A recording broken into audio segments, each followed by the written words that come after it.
All right. Are we transmitting? Is this live in 5, 4, 3, 2, 1? Welcome back, Wayfarer. I hope you are doing well.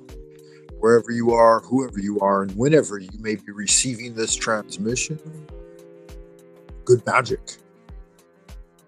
Wizard, warrior, wanderer, wayfarer, and wildcat alike. Thank you for tuning in. About to go live in 5.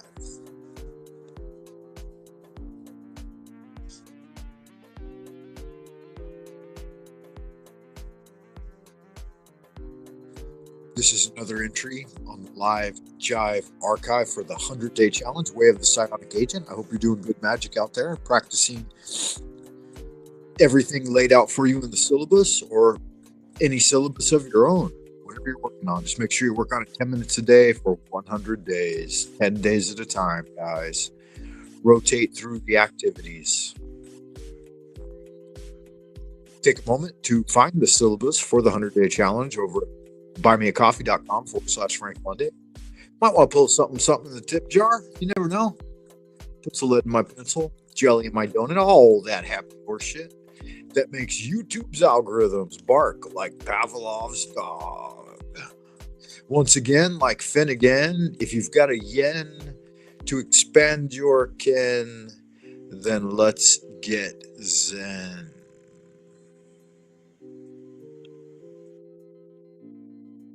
Runa Right Entertainment proudly presents the 100-day magical challenge, Pathways of Magic, with Frank Monday. Welcome back, Wayfarer. Take a moment to pray with me. Holy art thou, Lord of the universe, the vast and the mighty one, creator of heaven and earth, maker of all things visible and invisible, master of both the light and the darkness. We adore thee and we invoke thee. Send us one of your divine spiritual agents, our holy guardian angel, to protect and guide us through the innumerable snares of the earthly sphere, and a cleansing wind to disperse all negativity and endless human opinion. Teach us those secret and hidden things which we must know for the completion of the great work and the glory of thine ineffable name.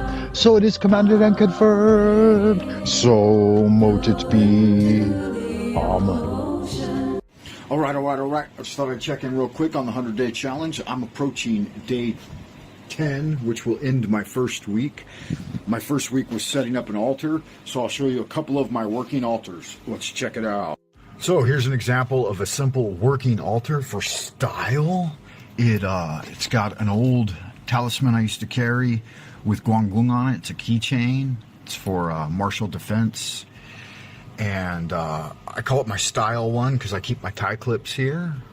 And I've got a little affirmation above it, right? A little good old saying, nothing in the world, etc., etc. Persistence and determination. Yeah, they are omnipotent, right? So there it is there. Nothing in the world can take the place of persistence. Talent will not. Nothing's more common than unsuccessful men with talent. Genius will not. Unrewarded genius is almost a proverb. Education will not. The world is literally full of educated derelicts. Persistence and determination alone are omnipotent. And alone are omnipotent. We'll go up one level and check out my next working altar. This one's got a money frog on it. I was looking for more money one day and I found this frog out in the garden. Someone had discarded him, so I salvaged him, brought him in. And there you go. Yeah, you create a little money altar, put a little cash on it, a little change, a little cha-ching, and it reminds the subconscious mind that this stuff is abundant, that it's just paper and metal and pressed out by governments, and it just flows in endlessly. You don't even have to worry about it. And fed him some of that luscious Chinese coin. Yeah, that altars for me, it's not like I'm worshiping these little pagan deities, right? These little Chinese pagan deities. This one's called Pichu. He's the 9th son of the dragon. This one's called, what's he called? Jin Chan? I think that's his name. Yeah, Jin Chan. He's the 3-legged lucky money frog. You feed him some money, and he just keeps doubling your resources. Again, they're just archetypal, mysterious little guys. Yeah, they not only double, they double, triple, quadruple, and you just keep on getting endless returns. It's this type of thing, this altar magic, that it's real easy, simple to do. You just set up a little platform, do a little cleansing ritual, find a space. I would say go about it in this method. First, target a space that you think is what's the word? Apropos to your needs, right? And it serves propriety. It's in the right location. You can see it every single day to impress upon the subconscious, and then invoke upon it cleansing. Do a little banishing. Throw a star up. A little vibratory tone across it. Then move the stuff away that's already there. Clear it off. Clean it up. And then place some totems on there. This is very shamanistic type magic, right? Place some totems on there while you're in the astral temple, and invoke them with what we call opening their eyes in Chinese magic. Little blow of wind into the hand, and then cast it across the totem, and then wake it up and get with it, man. That's the way it works. It's not hard to do. It's what a treat too, right? To have it there and have it constantly remind you of your ability to bring in just endless amounts of money streams. Anyway, here's my big one at the top. I actually got one more level above this that I've set up recently. This one's to master Liu Dongbing, and I've got one of my old Inside Kung Fu magazines back here with Bruce Lee on the cover. I'm not sure what year or what issue that is, but anyway, there's a lot of little other accoutrements. Another keychain I used to carry for a while with a guanyin, another little keychain back there. So this is where I burn the incense, turn on the little tea lights, and yeah. So here's another beautiful one, right? I've got that old copy of Inside Kung Fu magazine, kind of the type of thing that launched me on my journey. I've got some other accoutrements up there, but this was the next level. Obviously, money's below spirituality, so here it is. This is the next level up. Liu Dongbing, that's the sage of the Tang Dynasty that I appreciate his work. I appreciate his poetry, his style of Kung Fu. There are many legends about him. He's known as a Jianxian, Jiuxian, and all different types of Shixian, all different types of Xian-like qualities. Being Xian in Chinese magic means that you've done your Kung Fu to the level 10,000 repetitions is essentially what they equate it to. But you've done 10,000 repetitions of any given method, and this will give birth to the next level, which is like a Xiaxian. And then you do another 10,000 reps, and you get the Zhongxian. And then you do another 10,000 reps, and you get a Gaoxian. So, like with artists, whatever lines you're practicing, you do them over and over and over again. You do a 10, 15, 100 heads a day. You do bodies. You do landscapes. You do perspectives. Vanishing points. You do all of these things, and then you achieve some artistic level. This is a repetition. I think it was Aristotelian philosophy that advocated this, right? That excellence is not an accident. It's a matter of habit and practice. And so that's what Kung Fu means. Kung Fu essentially means, in the Chinese language, it means work achievement. So it means like multiple repetitions of something gives birth to being able to do it very fluidly, whether it be a punch, a kick, a stroke of the calligraphy brush, the articulation of language, the adoration of Abraxas, for example. Holy art thou, Lord of the universe. You got to do these things over and over and over again with mindfulness, and then they will give birth to the level of what's called Shen, where it has real power. Even the simple incantation, abrahadabra, right? over and over and over again. You repeat and repeat and repeat. So it's really fluid. It's about making it to a level of perfection where you can articulate it with absolute fluidity. That's my big one. That one's for my spiritual martial protection. Just above that, I've started a new altar for the 3 pure ones. I got to build it though. I'm going to build a cardboard box and then paint it. And there, in that box right there, there's I have 3 statues of the 3 pure ones. So there you have it. That's a few examples of working altars. This is my big one. Put things on there, burn incense, so on and so forth. You see it. It's interesting to think about the 3 pure ones. Those ones are really nice that I got back when I was like 16 or 17 years old in Chinatown. And damaging the desk a little bit. Pardon me. I never actually got them out of that wooden container I had them in. Let me see if I can go back a little bit. And paint. Yeah, this one. So I never actually took them out of this. I left them in there, and they're still there. And they have with them is the shining trapezohedron.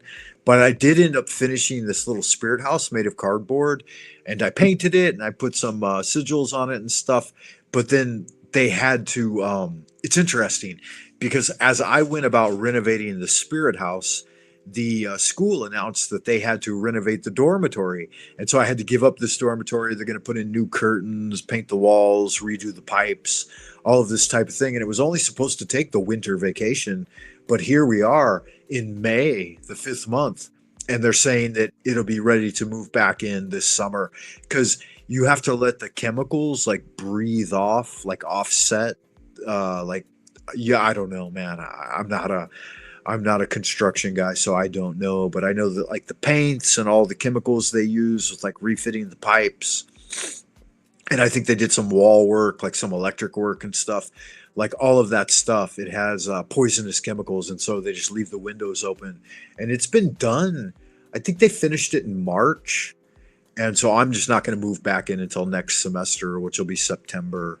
So yeah, then I'll reset up my altars, and I think I'll do them better this time. You know, I'll put a little more energy into getting them done right, because it's going to be all new furniture as well, and a lot of it I have to pay for. Some of it, of course, like the fixed foundational type things, the academy's paying for. But yeah, it's costing a pretty penny to get all that done. That's a few examples of working altars. This is my big one. Put things on there, burn incense, so on and so forth. You see it's damaging the desk a little bit. You can set them up anywhere and everywhere, man. These are just what I call working altars. Got a little one for the money frog, got one for style. They just remind me, again, they're just archetypal energies. You were probably wondering, what's in the box? So we'll go ahead and take a quick look at what's going to go into my highest spiritual altar, right? So I've got some different items in here. Not all of these are going to be utilized. I won't tell you what those are. I won't tell you what those or that is. But I will show you the 3 pure ones. They're over there. There are 3 of them. And I bought these statues back when I was like 17 in LA Chinatown. And I've been carrying them with me ever since. I like to set them up wherever I move into. Yeah, so that's good magic right there. Yeah, I've carried those motherfuckers around for a long time. And at one point they were lost to me. And my family members that robbed my house, I thought for sure they had gotten them because they ended up dispersed. And like only one of them remained on the altar I had set up at home in my bedroom in back in America. And it was this one, the little they're the Sanxing. These actually represent the 3 stars of Orion's belt, and so it's Sirius, Betelgeuse, and the other guy. But yeah, they represent longevity, prosperity, and fertility. And so this one is the one of longevity, and he was the only one I found immediately. And then upon like tearing apart, like getting rid of all the fucking old bad stuff that was in the house when I was clearing it out, you know, I ended up finding the other 2, and one had fallen down behind the desk and another was just placed on another shelf somewhere. So just, you know, it goes to show that people just don't get it. They don't know what's going on. They pillage and rob things that they don't even understand. So yeah, but it was good magic to get them back, man, after like 20 years. Sometimes I don't set them up right away, but there's the one for longevity. Nice. So again, you know, they're not. This isn't idolatry. They're not statues that you worship. They are ancestral type icons, archetypal energies that you just remind you of, that these are, you know, these are the treasures of life. These are goals in life. Longevity, fortune, and fecundity is the third one, right? Prosperity. And it's kind of an important thing to point out that this is not a form of idolatry, because you don't worship these things. You just set them up and then you burn incense and you do prayers and stuff in front of them. But it's a form of telemetry, I think is what it's called, where you're doing totem magic. So by beseeching the energies of these archetypes, you provide certain sacrifices, whether it be money or incense or fruit and stuff like that, time and energy and prayers. And as a result, they build up a totalomic, I think, energy via the tachyonic particles of the human generative force, and then they will radiate it back out. So you get like a threefold return. That's generally the equation, right? Whatever you put out comes back to you threefold. And so for all of the effort you put forward, they and this is in association with the divine creator. Obviously, this is a type of angelic magic. These represent archetypes of human beings that achieved these things in their starry formations in the sky as well. So there's a lot going into it. You can't just look at it at the surface level, right? And again, I point out that it's not a form of idolatry because it's not put above people themselves. It's actually put at eye level, you know, or at or above eye level. So it's a thing that's on level with human cultivation.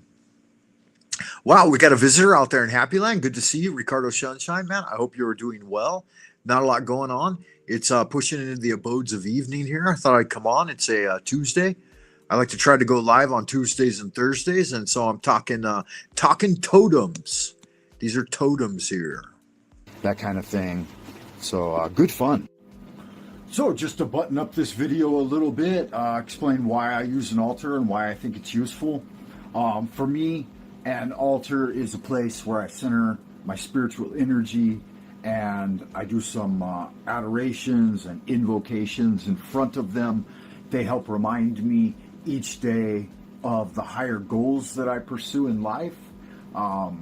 They do accumulate tachyonic particles. There was some scientific research done by the Buddhist Temple of Light in San Diego, California, where they used all sorts of apparatus to measure altar activity in a Buddhist temple in San Diego.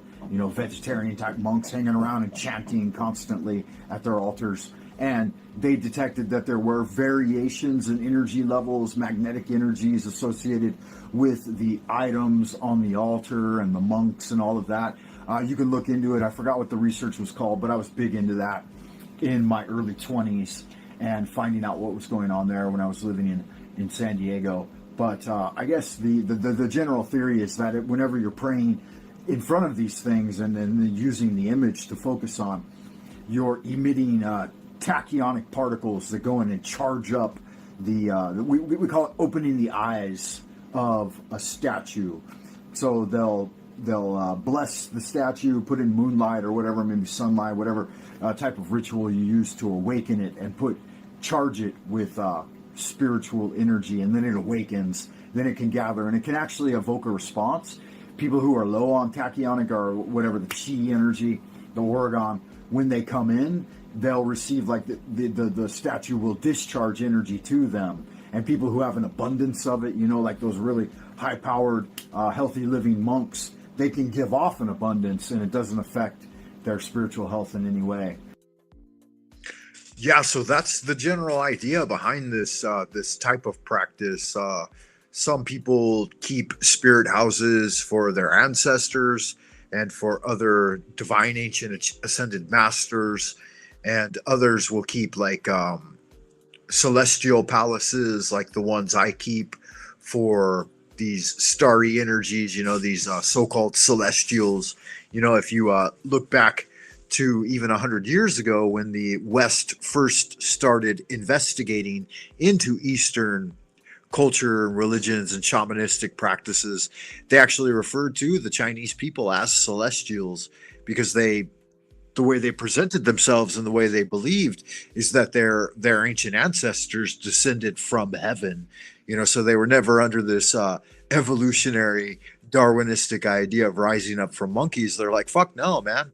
Our forefathers came out of the sky and they came out of the starry heavens. And so it's something to contemplate and reflect on. Whatever you may believe, it's entirely up to you. That's I asked it last time I was on here. I presented it as the topic of the evening. It was was ist Weltanschauung? What is your worldview? And we get that word directly from its Germanic origin. I believe it's High Middle German, something like that. So fun stuff. So it's an interesting phenomena. I like to do more research on it. So let me know down in the comments below if you keep an altar. What do you put on it? How do you utilize it? That type of thing. And do you think it's effective for you? Because there's always something to be said for the placebo effect, right? Yeah, it's funny to look at this old video too, like that old apartment. I'll get back in that one or another one. I'm looking at a 3-bedroom one, which is going to cost me a little more money per month, but this was just a 1-bedroom, and I had it set up pretty nice. I had a nice little what is it, like a broadcasting area. I had the sofa, the American flag there. I was painting some minis. You can see the minis there in the background. I had some good magic going on. I had some meds. I was taking some herbal medicine. All that packaging there, you can see right at the forefront of the right side of the picture is meds. And here I had one of my wooden swords. I've got a lot of different wooden swords that I paint up and use for different sorts of magical applications. I think this was actually a Martian sword, one used for Mars energy in the Tree of Life, the Gebura. So focusing combative type magics. And sometimes you need to utilize those, If nothing else, you may be tricking yourself into some sort of beneficial energy. But for me, as a spiritual practitioner, I have some sensitivity to what I think is going on when this occurs. But I'd like to hear what you guys think. As always, check me out on that www.buymeacoffee.com/I'm not a criminal and pull something in the tip jar. Hit the like and subscribe if it was your first time. Don't let it be your last time. Join me on the 100-day challenge, Pathways of Magic, and let's do good magic, man, as we wander into the abodes of the future. Ad Astra per Aspera. Until next time, bye for now. Yeah, that's good fun, man. That's kind of fun to watch. Old Frank Monday getting at it, getting his magic done. What's happening with y'all good-looking, sexy people out there in Happy Land tonight? See if I can't get my headphones on so I can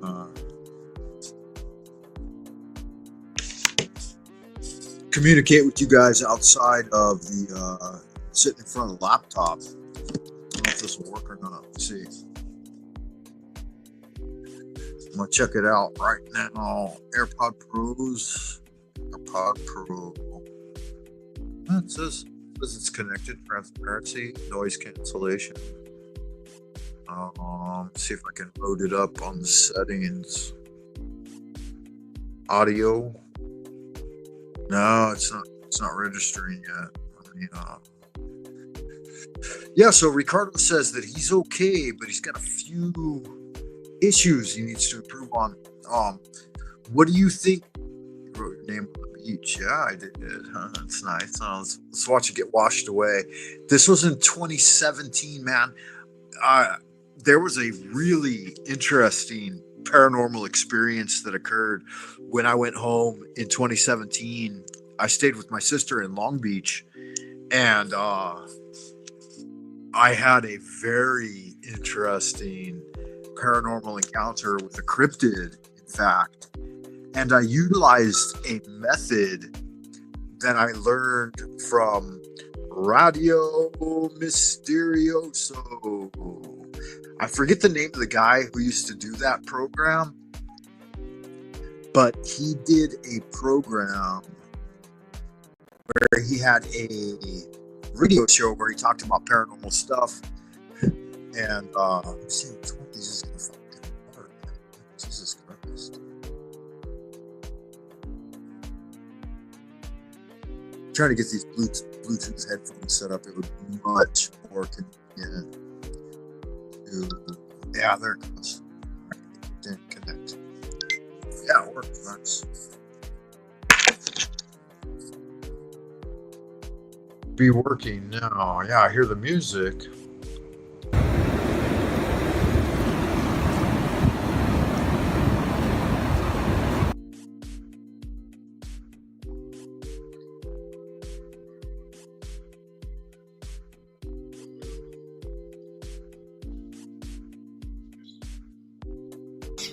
Per aspera. Until next time, bye for now.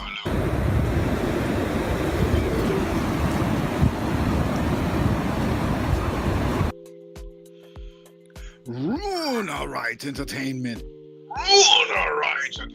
Yeah, looks like we're transmitting okay. Let me know if the audio feedback is okay, guys. Can you hear me okay? Is everything going good out there in Happy Land? Hey, yo, Voy, good to see you, man. I hope you're doing well tonight, amigo. It's either morning or afternoon for most of you guys out there in Happy Land.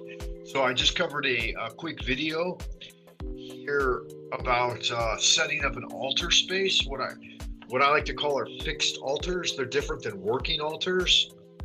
So you cordon off a little area in order to set up something with like totems, and I think it's a fun way to engage with your spiritual cultivation, but of course a working altar is a much different thing. Yeah, it's good to see you. Good to see you, boy. Good to see you, Ricardo Sunshine. Thanks for tuning in, guys. I really appreciate you being here. If you guys want to talk about the topic for the evening, again, it's evening for me. It's probably daytime for you or something else. There's the link.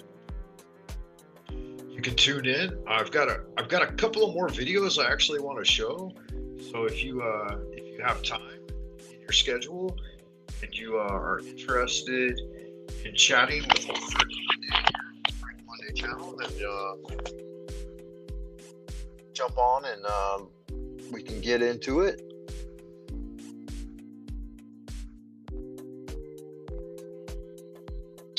I've got, let's see here.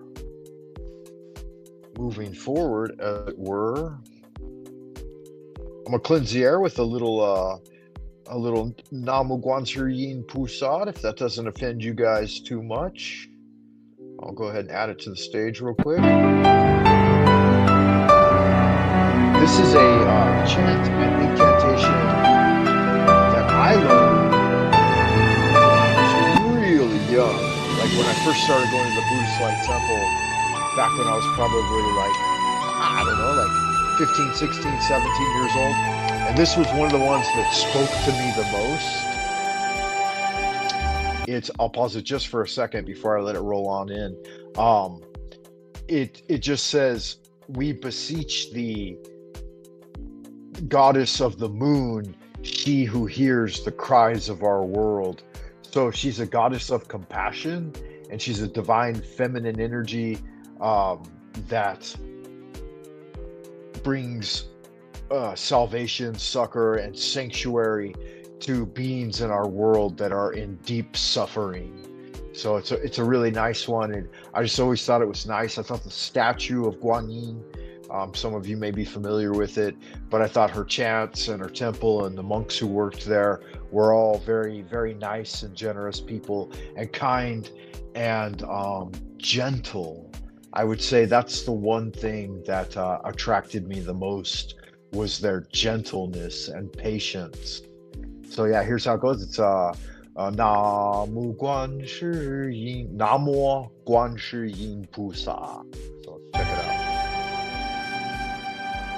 南无观世音菩萨，南无观世音菩萨，南无观世音菩萨，南无观世音菩萨，南无观世音。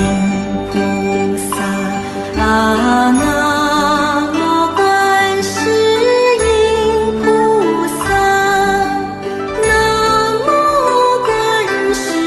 音菩萨，南无观世音菩萨，南无观世音菩萨，南无观世音菩萨，南无。 Yeah, so it's kind of a nice thing, you know. The chanting, oftentimes, you can buy these little like radios with a pre-recorded chant on it that will just play looped endlessly and endlessly. And so I think the kind of the point of these mantras are that they will take you out of trance state, right? Like, many people misunderstood that, I think, going into some of the... And you got to remember that Chinese Buddhism is very, very different than Japanese Buddhism. It's more akin to Zen Buddhism from Japan rather than your classic Indian Hinduism or the Buddhism that came out of that region.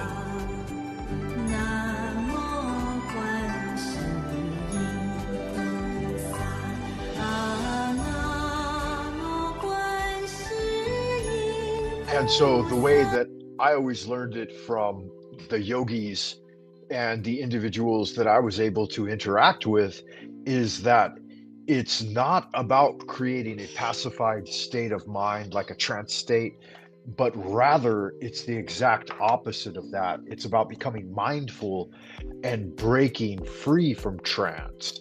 So when you think about hypnosis and automated self behaviors like habitual things, people oftentimes throughout their day, they'll fall into these, trances, right? That's exactly what they are. Where they go about in automated states where they just do a certain amount of things that they've set up and they do them mindlessly. And this has always been the thing that I sought out to break free from, because the mainstream education system, it seeks to drone you into this state of just doing everything almost robot-like, autonomously, like an NPC. I was discussing it with a senior student at the academy, in fact, just today.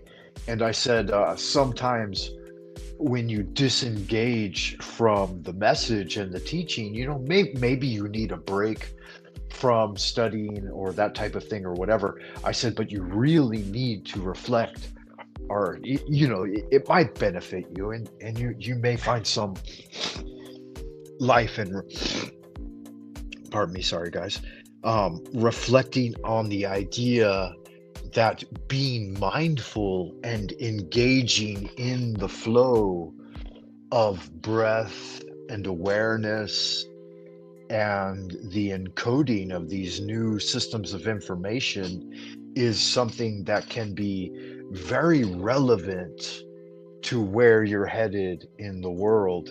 And I, as an educator, I try to only work to bring forth those essential skills that will benefit young people in going abroad. Like the ideas, obviously I teach English and I teach literature classes. So I don't have a huge scope, but I've got things that I can talk about. So one of those things is for the regular English classes, the skills that are essential for going abroad and being in a new culture. So you talk about the general timeline of emotional ups and downs, like arriving and being excited about lots of new things. And so these things mirror your basic I'll pull it up for you guys real quick. Your basic skill acquisition process, that you become aware of all of these new things. And I don't think the music is serving me as much as I thought it might. Okay, there. I hope the sound quality is okay, guys. But yeah, I'll just push forward with it. So language acquisition is my primary focus, obviously, right? And this requires a mimetic process. A moment ago, I was talking about Kung Fu and how 10,000 repetitions will make something at the next level, the level of Shen, like the level of achievement. So Gong means work, and Fu means in some reference to achievement or crowning success.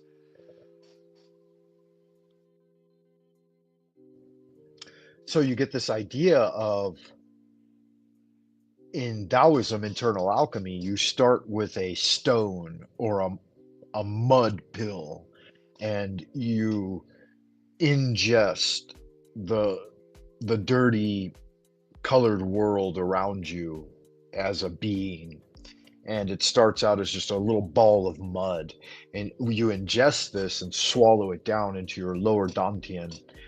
If you've studied with me for some time, you're familiar with the three dantians, or bridge points leading to immortality. You can look these up on your Wikipedia and get a basic understanding. But you swallow in this first essential mud pill, means you get dirtied by the world, and it's the bitterness of life, the hardship, and it sinks down into your infernal dantian, where it's burned by the flames of hell over and over and over again, right, as you digest it. And then when you've had enough of that, when you've had enough of the prime material plane and all of its disillusionment, then you start to transmorgify, transmitigate, transform, metamorphosis. What would be the correct word here? I'm at a loss for language, because oftentimes I think of these things mostly in the Chinese language, which is native to the teaching. So having learned it through Chinese and then trying to re-articulate it in English does require some stretching the mind a bit. But anyway, you're going through an alchemical process of turning this mud pill that you've swallowed into its metallic state. So you burn away all of the dross, right? You burn away all of the impurities and are left with the trace elements, the gold, the silver, copper, mercury, all of these things, and you condense them. Transmorgify is a great word. Okay, great. And yeah, good magic. And you're essentially, you're refining them. And so you've burned away the dross, you've burned away the outer shell, the clay, the mud, and now you're left with the trace elements, that prime material quintessence of the thing. And that's when you're raising it up. And so that's at the level of magnetism, animal magnetism. Having undergone that process, it's liquefied and recondenses and liquefies again. And then it's at the heart level, what in Chinese Tao we call the terrestrial dantian, the prime material plane, where the Christ consciousness dwells. And so at this level, you'll be combining wind and water to cool the transmorgified, transmutated, and so you are transmitigating as well. You are moving it from place to place. But then you'll cool it. And as it condenses and is refined and is cooled by those energies of the celestial, or the terrestrial Dantian, rather the center Dantian, then it's raised up again past the jade pillow and into the mind palace. And now it's in the realm of the celestial Dantian. And here it's refined again from its metallic mercurial state into a, and I don't want to give away too many secrets here. That's why, like, you have to kind of keep the language coded. But it's there's no way to overtly like say it in an intellectual manner, and it makes sense. So it's something that has to be undergone so that you can understand it at a like a tactile, a visceral level, a level where you've actually done it, so it makes sense to you. Because just to give the imagery, and I could give you flowery imagery and describe it in great detail, that's not going to give you the experience, right? The experience is doing the thing. So, and I know that many of you have already done it because the proof is in the pudding. And so, what's the next level? What does it generate into? Okay, I'll go to the very next level, and that's it. I'll cut off there because there are other levels above and beyond that.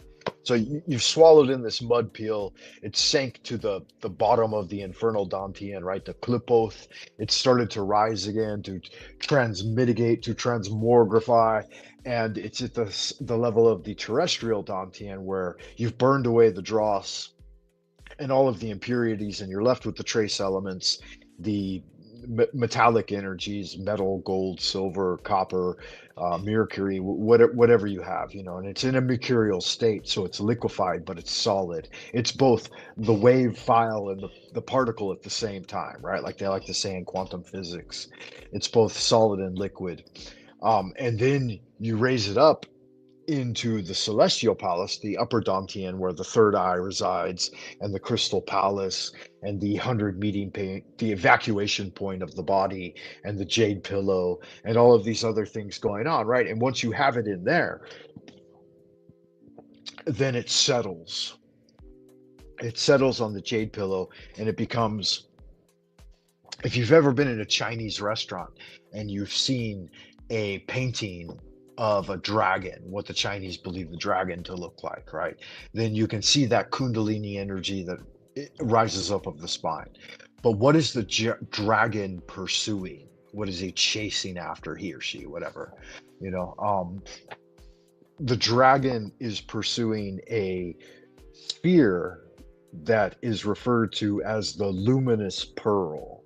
So this is the third step. This is the realm of the celestial Dantian, the upper Dantian, the realm of mentation, right? You've brought it up from the infernal Dantian, the realm of the unconscious, the realm of direct instinct and, you know, deep memory, and you've brought it up through the realm of the emotional ocean, right? The where you refine and cultivate your sensual energies, of the organs, right? All of the various emotions of the five solid and 6 hollow organs. And then that same pill up through the spinal straw arrives at that celestial palace, that dome area, and becomes a luminous pearl, right?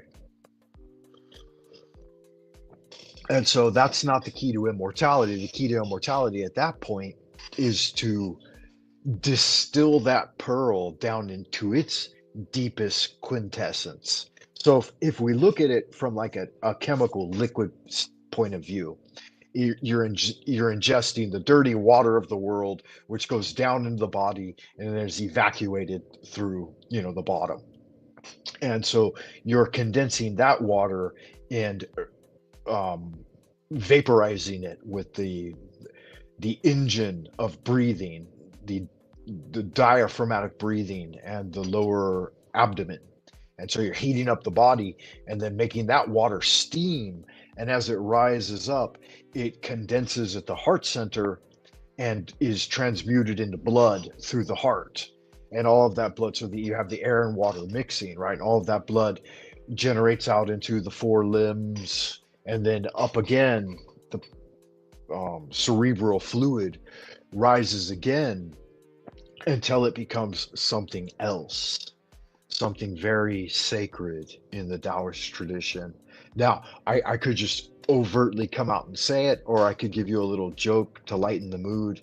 And how do you know if a sperm whale is gay, right? It's because he bites the heads off submarines and sucks out the semen. And so you gotta laugh a little bit at it, otherwise it's not gonna grok, right? Isn't that the key word that the old hippies used to use? That you have to grok it, you got to get it. And so there's that whole transformative process of taking water and blood and then refining it into the highest quintessence. And then you keep that inside you and circulate it. And as it distills down from that mysterious pearl, there's actually a pore in the top of your mouth that opens up and releases a cerebral fluid from the mind after it's been refined, and that you can drink it down. And one drop of it, it's called the elixir of life. One drop of it is enough to supposedly seal your immortality or elevate you to the next level. And so I've had a few drops drop down. My first drop required 9 years of cultivation on a single method before that pore in the roof of the mouth opened up, and I was actually able to taste cerebral spinal fluid that had transformed in my brain and been dropped into my mouth. But yeah, so it takes time. Master Nihua Ching of 7-Star Communications, he said that it could take 30 seconds, right, if you get it, or it could take 30 years, or it could take 30 lifetimes. But here's the redeeming factor. He also reiterated that those who are going to get it are going to get it no matter how long it takes. And those who aren't going to get it are just going to turn their backs on it for the rest of their lives and into eternity. And so that separates the people who want to know and practice the method, right? And then those who, what Lao Tzu said, he said that when some people hear of the Tao or the Way, they think of it now and again. These are the average people. Then he said, then the majority of the people, the lesser people, they hear of the Tao and they laugh out loud. But he said when the sage hears of the Tao or the method, he thinks of it day and night, and it becomes such an integrated part of his being that he achieves the Way or the Tao. And so the people who consider the Tao and think of it religiously are very few, 1 in a million, right? And then those who think of it now and again, those are the average individuals. And again, I think it's more in the theory of thirds. They make up about a third, And then those who laugh at the Tao and say, it's all horse shit, reason and logic are the only things that are worthwhile. This hardcore scientific materialism that's its religion is atheism, and it basically ends in nihilism. Yeah, pray without ceasing. That's very good. Yeah, think of it endlessly. Not now and again, but day and night. And so it's an interesting thing. When I first learned of the Tao or the Way or the method when I was a young man, it's all I ever could think about. And I fixated on it and started thinking about it day and night. I spent 30 years researching the Chinese methods of esoteric Tao and trying to get into the celestial palace of God. And I had some pretty powerful experiences. I had some experiences here in the prime material plane that were definitely paranormal in nature and brought me ever closer to the ideal. I could tell you about a time when I was in college and I swore a 1 year fast of silence. I was 22 years old, and just based on this one line from the Tao Te Ching, I said I'm going to go 1 year with not speaking at all. But I was in ordinary average life, and I was going to school, and I was working as a manager in a little restaurant, and for the first 6 months, like I was just so quiet. I just kept my mouth shut and worked constantly. And I agreed to speak because obviously you have to if you're working in retail, or the service industry. But I made it. I was so fucking diehard every day. I repeated this in Chinese and I wrote it in Chinese every day, like probably 100 times a day. And I was so diehard that I got to the level within a year that it became easier and easier to telepathically communicate with people, and people, like, I generated an aura of animal magnetism, and I was always able to fulfill my job. And I was actually working among Chinese folks, and some of them were religiously inclined, but it was in the food service industry, and I was going to school at the same time. But they saw such potency in that and took notice. And like at the end of my term, I was there to watch that particular location for a year.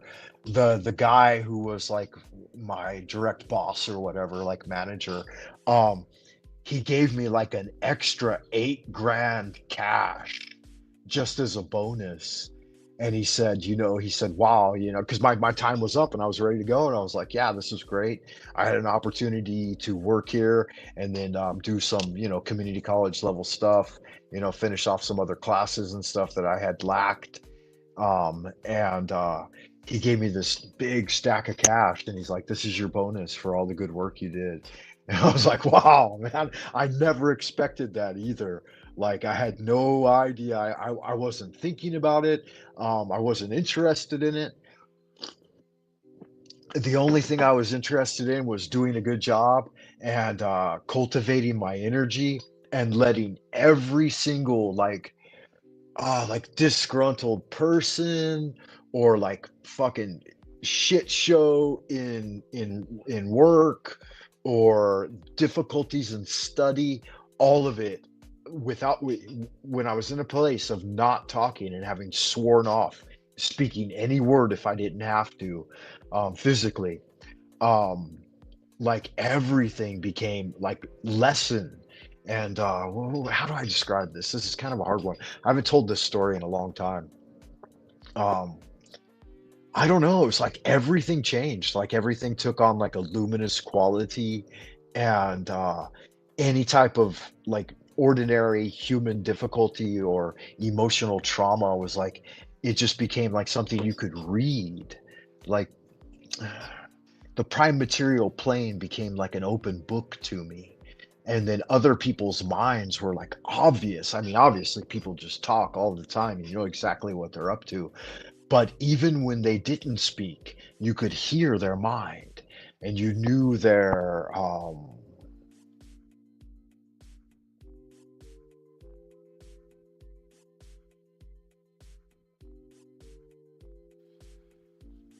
I don't know how to put it. You knew their thoughts, like, and then the other thing was like anything that I needed to fulfill became after 6 months. Again, it took about 6 months of striving really hard and every day writing in Chinese calligraphy, like 小说画, 多做事, and 守口如瓶, and 言之不知，知之不言, and other things, and then researching other materials that supported my vow of silence.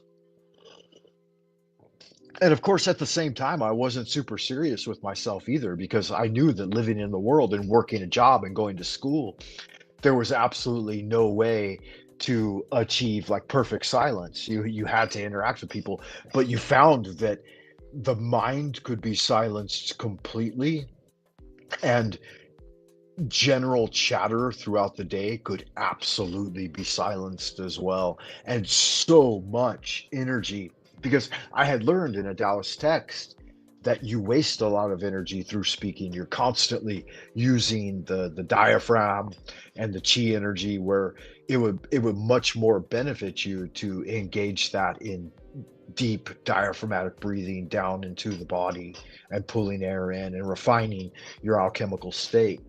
I mean, you cast off a lot of toxins, obviously, when you breathe deep, and you do breath work. In Chinese, we call it, of course, Qigong. You guys are all familiar with that.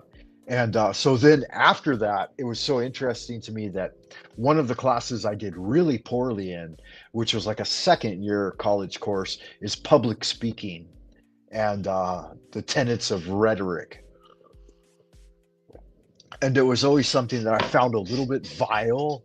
And I thought, fuck, if the Taoist ideal is to remain silent and just breathe and go about your life, then this whole Roman or oratory idea of getting things done through speaking seemed very alien to me. And it's ironic that I would fall into a job where I have to talk all of the time. I mean, I don't have to, but as being a high school teacher, most of the foundation of, or yeah, a third of it, you know, you do a 10-15 minute lecture and then you let the kids do activities, but so much of it is based, so much of the energetic interaction is based on speaking. And so I find that very interesting. And then YouTube, like, unless you're showing visuals or playing music, like the entire thing is based on speaking. And so it's very antithetical to the practice of spiritual cultivation. But again, you can try to utilize this medium and any medium to achieve that. With that said, I will repost this real quick. Those who know do not speak, and those who speak do not know. I'm going to throw this Ami Tofu back up here and give myself a 2 to 3 minute break to just breathe. And if you like, you can do it with me. Take a deep breath. Inhale through the nose. Hold for 3, 2, 1. Let it out and relax. Holy art thou, Lord of the universe, the vast and the mighty one, creator of heaven and earth, maker of all things visible and invisible, master of both light and the darkness, he who was, is, and always shall be. We adore thee and we invoke thee.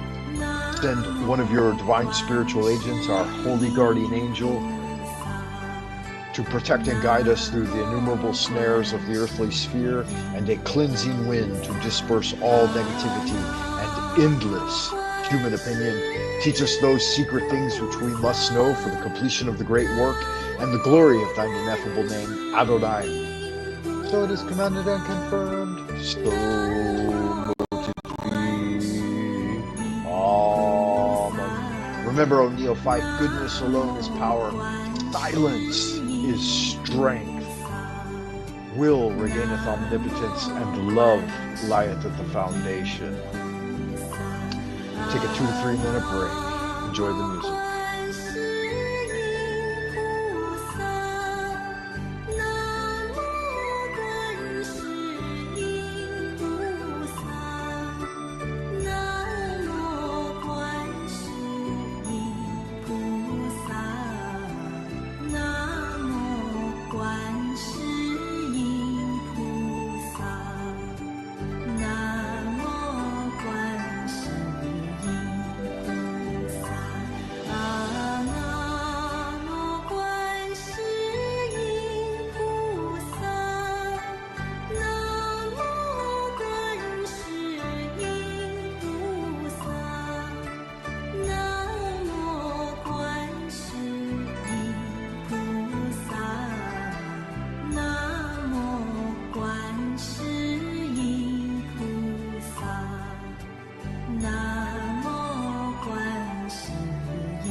All right, all right, all right. Good magic there.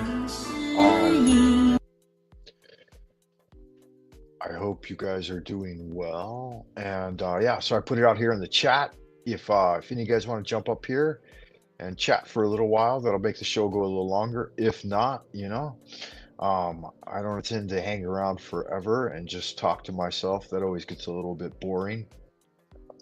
I will do the channel update here at the bottom of the first hour and the top of the second hour. Old Grand Wizard of the Esoteric Order of Dagon, self-appointed friend and well-wisher Frank Monday, wishing you good magic.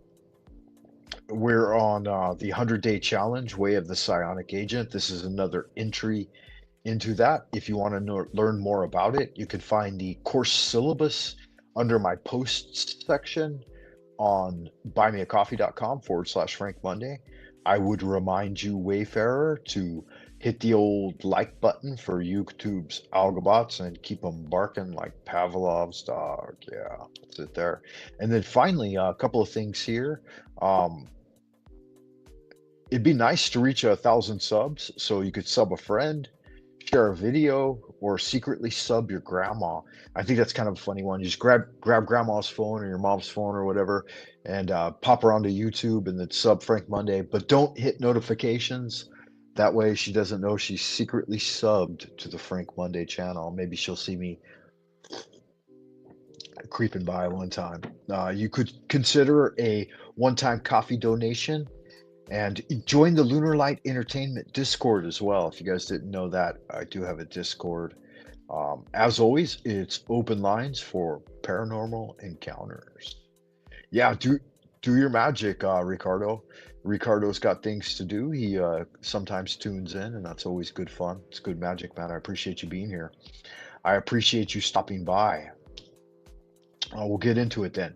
So we've got the three Dantians, right? The lower Dantian is contemplate your navel, right? Like the old hippies used to sit cross-legged on some bean bags or whatever, and they would do belly breathing, right? So you focus the mind down into the belly and you breathe.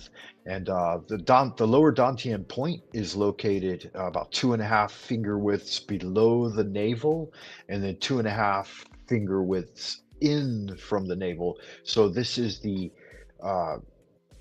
geometric gravitational point of the human body. If you stuck a stick right there on end, like a pole held plumb, and then put your weight there, put that stick at the apex of your weight, then it would act as a perfect balance, a perfect fulcrum. That's where the balance point is in the human body. That's the lower Dantian.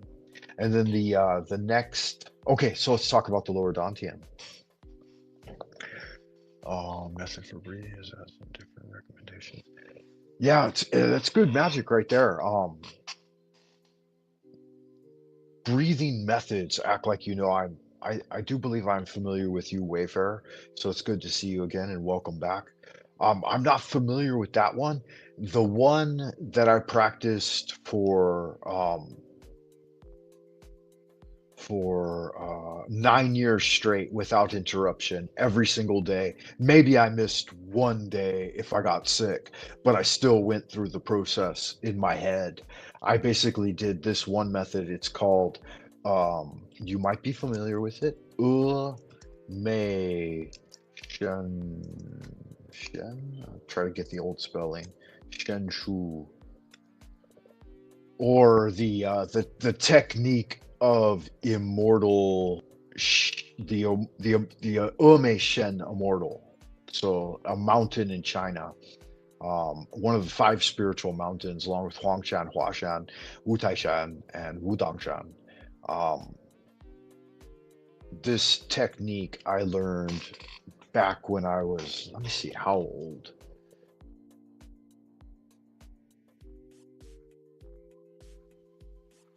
I guess I first started hearing about it when I was like maybe 13, 14, 15, something like that. And I learned it at about that age. So since then, since that age, and the basic hypnotic methods were the first type of breathing exercises I learned. But I've learned, who knows, a dozen since then. The fourfold breath, of course, the fire breath of the Tantra, the fourfold breath of Kabbalistics, the Hofgai breath in water, um, basic slow induction breaths, but the Ume Shen technique. So I'll show you the difference real quick, between an ordinary breathing cycle and then a Chinese Taoist one. Yeah. So with an ordinary breathing technique, let me try to get this centered a little better. With an ordinary like Tantra or Western style meditative breathing technique, you're just basically sitting and breathing, right? But with other than the meditative ones in Chinese systems, almost all of them are moving breaths. So you have the basic inhale, exhale this way, right? And so you're moving the entire body, right? And you're maintaining posture, and you go down into a squat. And so this is a gentle metal breath, right? It's used to stimulate the lung energy. And so you've probably seen something of like Tai Chi style Qigongs, like you've seen the 8 pieces of brocade, you're pulling the bow, right? So you breathe in and then exhale, pull the bow, right? Breathe in, exhale, pull the bow. And so all of these include counting and visualization of the chi flowing along different lines.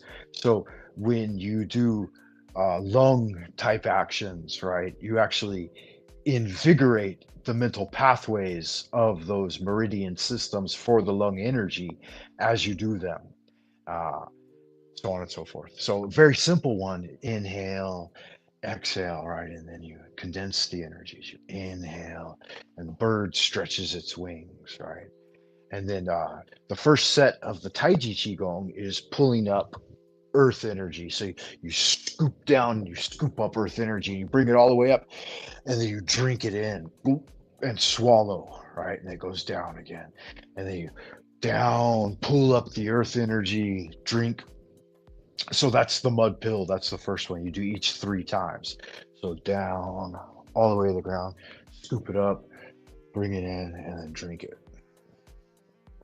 All right, the next one is oscillating at the terrestrial dantian, at the heart center. So in and out this way, in and out, right, on each side.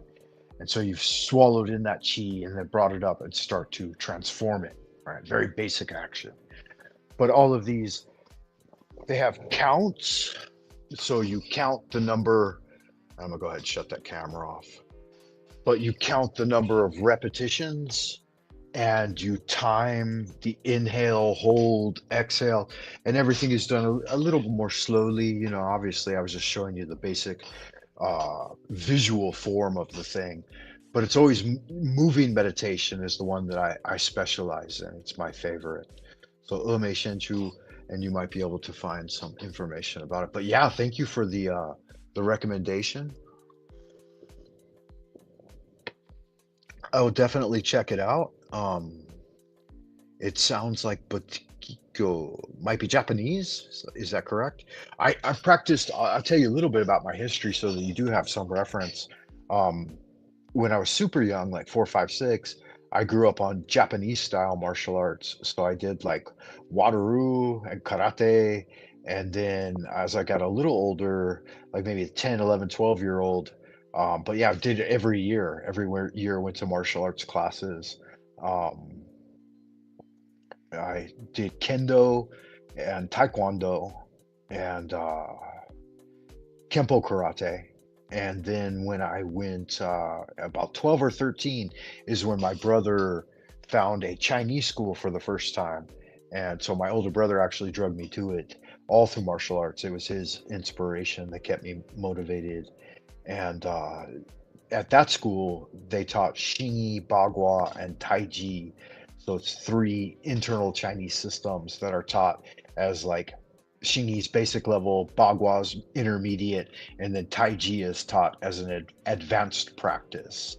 So according to the old Taiwanese tradition of this particular school, you shouldn't just learn Taiji at first, because Taiji is extremely advanced. You know, it's done very slow and it's all about moving energy. So you start with the X,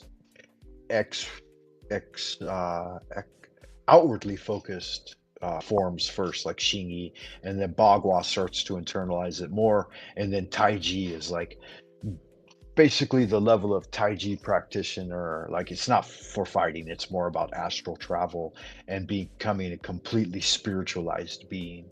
So Taiji means like the ultimate grand transformation at the end of life. And so you slow down and do the Taiji from like 60, 70 to, you know, well over 100 if you achieve longevity. And then that's, you know, you're just basically flying all the time in your body. So good magic there.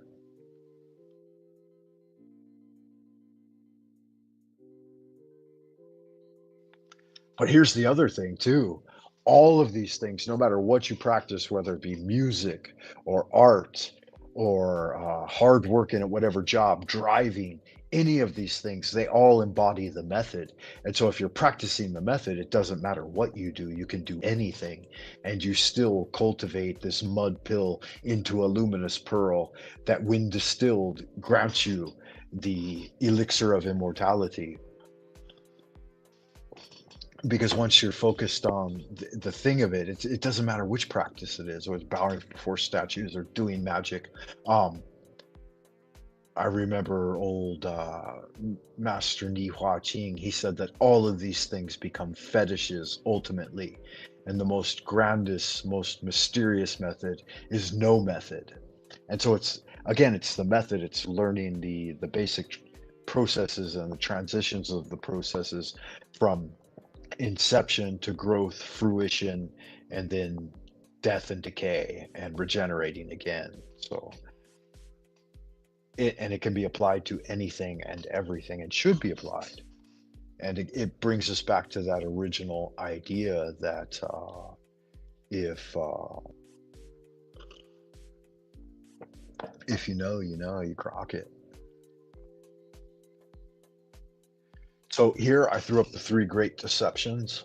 These are the primary things that I think mankind in general has been deceived on. And these start the great lie, the great obfuscation, the great cloud of forgetfulness, the loss of memory of previous lifetimes. Like Nunu sometimes tunes in here, and he's one of the first guys I met that he knew that he was a time traveler from ancient Lemuria through Atlantis and into the present, right? And that all of these stages had been undergone.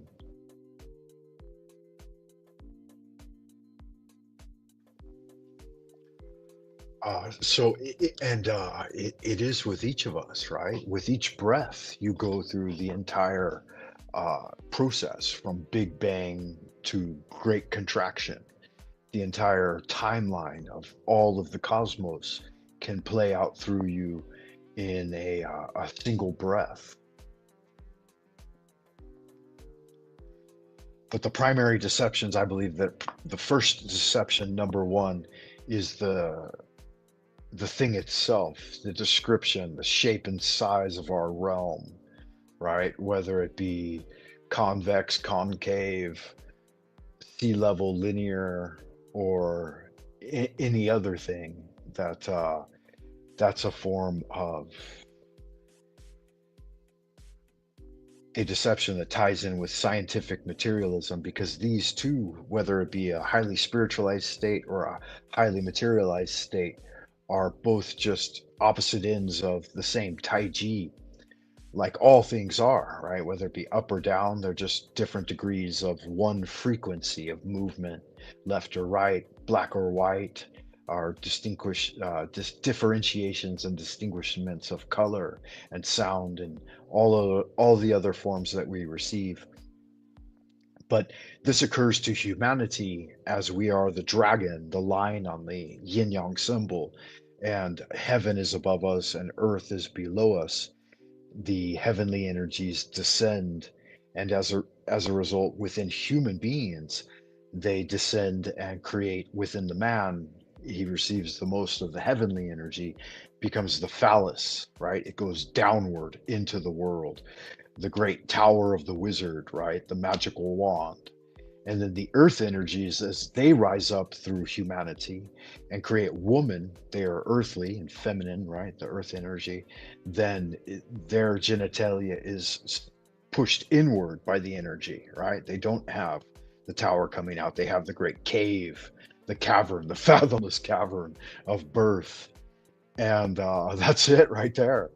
Just the two genders. And when we harmonize with those energies, then that's the basic, very basic level of the neophyte. But that brings us to the next great deception. Okay, so this first great deception also includes the idea that we came from monkeys, because that's just one energy, right? That's the upward earth rising energy. And then the other idea is that we came from aliens or celestials, right? People from the sky or energy from the sky. And so that's just the downward descending energy of heaven. And we breathe that in every day and raise up that primal state from the infernal realm as well, right? And these two energies integrate. But so the deception there is that through scientific materialism is that everybody rose up from monkeys, right? And the religious, hyper religionized one would be that we all came as sky beings, creations of God. Okay, and so the second one is the many other false dichotomies. We'll not get into them here. We've talked about it before.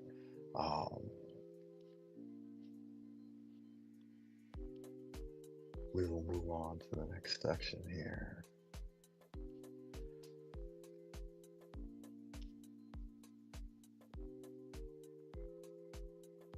If you would, you could take a moment to go with me through a short induction here. In a moment, I'll count you down into deep relaxation from 10 to 1. And as we move into a relaxed state, you will focus on improving your internal visualization ability to generate the astral temple.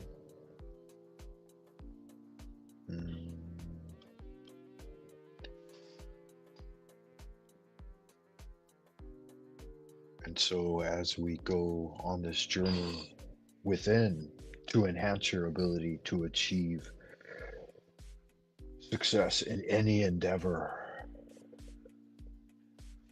take a nice posture and relax,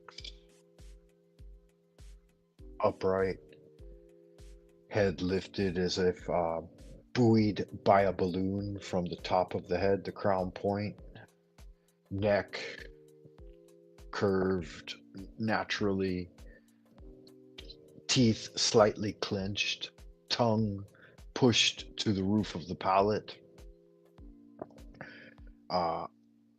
chin slightly tucked, eyes closed if you like, and looking upward, shoulders rounded, back relaxed, sternum slightly sunk in, sink it down just a little bit, tilt forward after you've relaxed the shoulders, everything rounded, arms as if there are small spheres, golf ball size spaces in the armpits, the elbows, and the hand. The back rounded, the spine naturally relaxed. Hips slightly tucked forward, right? You tuck the chin, tuck the sternum, and tuck the hips forward. So you've got a coiled energy like a snake, right? The top pushing in one direction, the bottom pushing in another. Keeping the spine completely plumb within the pyramid. So imagine a pyramid surrounding the body. casting out around you, and your whole spine suspended from the top of the head in the pyramid. The hips and legs are the foundation of that great pyramid. Feet flat on the floor, right? The palms of the feet, flats of the feet. Hands can be on the knees. Hands either turned upward if you feel like you need to let off energy, downward if you feel like you're in, let off, gather, let off, and retain. Yeah, so if you want to retain all of your energy, then hands downward, upward if you want to let off some of the excess energy. As you settle into this comfortable position, you might close your eyes and take a deep breath in. 3, 2, 1, release and relax. With each breath, allow yourself to become more relaxed, letting go of any tension or distractions. Feel all the surfaces beneath you supporting your body as you sink deeper into a state of calm. Real quickly, we've been through this one before, so choose an eye fixation point slightly above eye level on the wall in front of you, or within the ether, within your hand, at arm's length, whatever you like. Create a sigil of magic that represents something you would like to manifest in the near future, and then count down from 10, 9, 7, 6, 5, 4, 3, 2, 1, into complete relaxation. Then the spiraling staircases before you, the Kundalini energy, is it going up? Is it going down? It's up to you, but it leads to your astral temple. So either go up or down the spiral staircase to your astral temple. When you arrive there, the door is within front of you.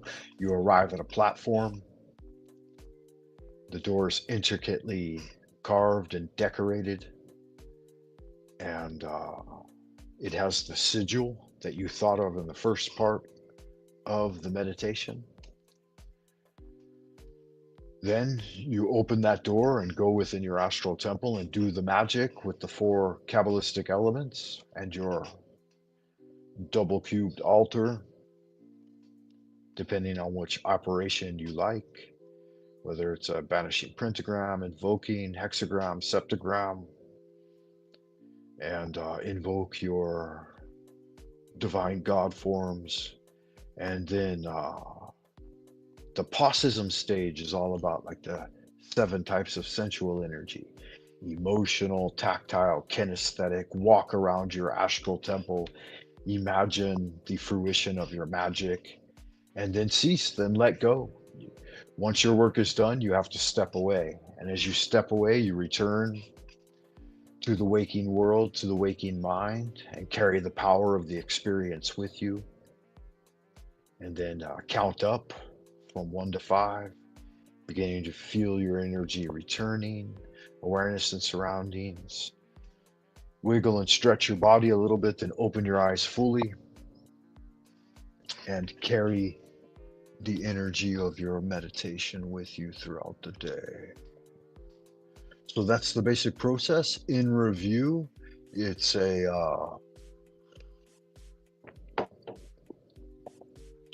basic relaxation, then choose an eye fixation, create a sigil, relax down into the body sequentially from the head to the toe, relaxing all parts of the body. Then, once you're ready, astrally leave your body and walk down the spiral staircase into your astral temple. See the sigil again on the door of your temple. Enter the temple.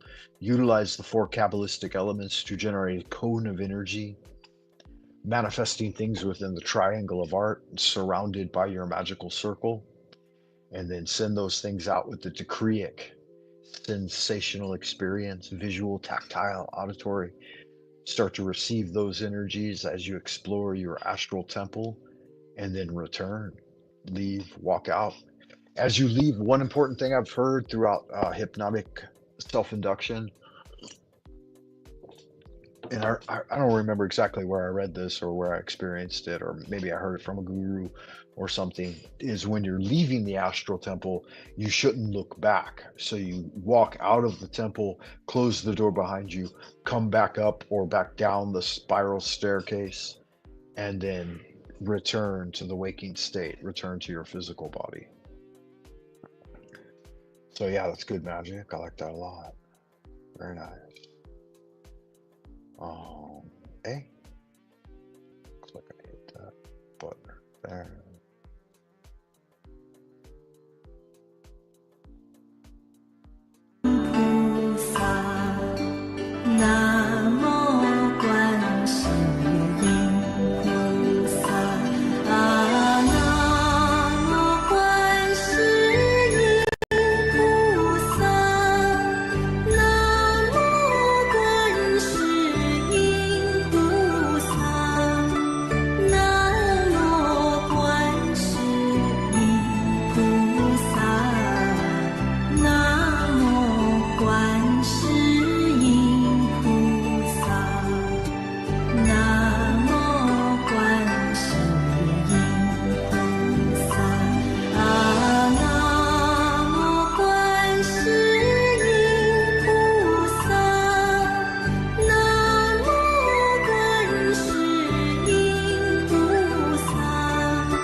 Okay.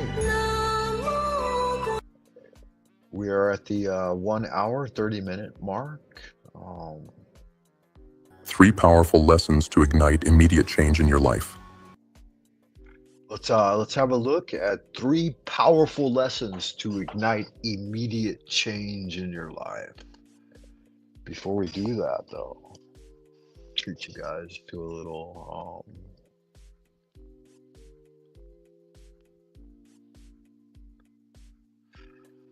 gonna treat you guys to a little can I do that? Yeah, probably okay.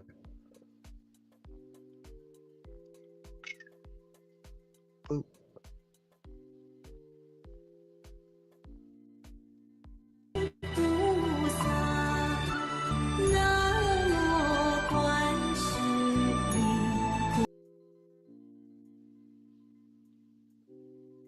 Yeah, there we are. Okay.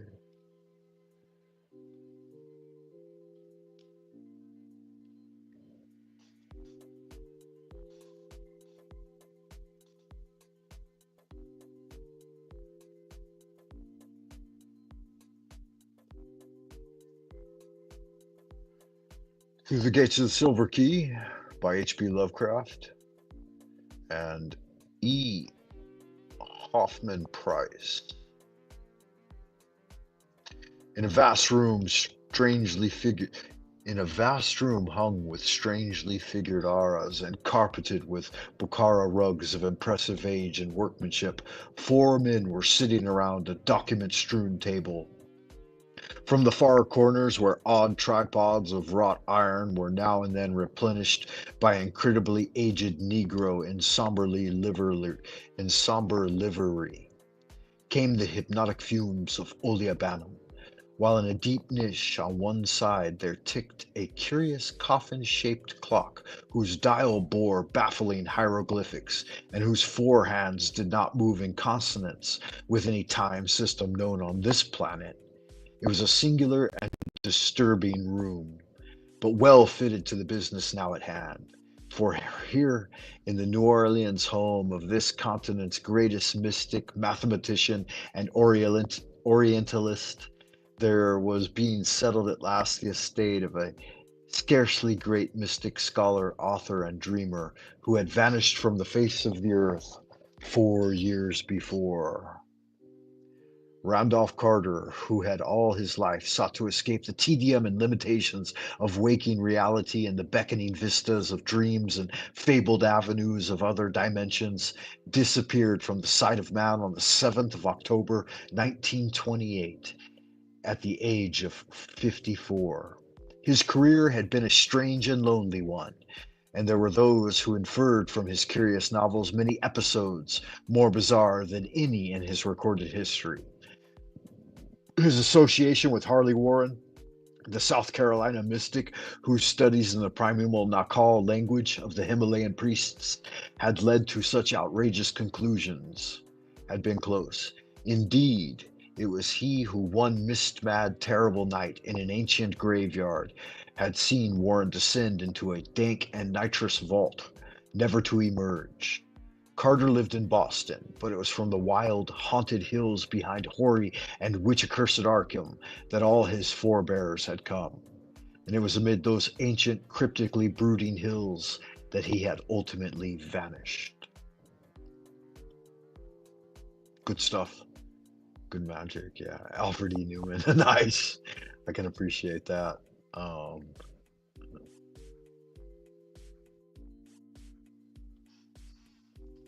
And self-analysis and continuous improvement.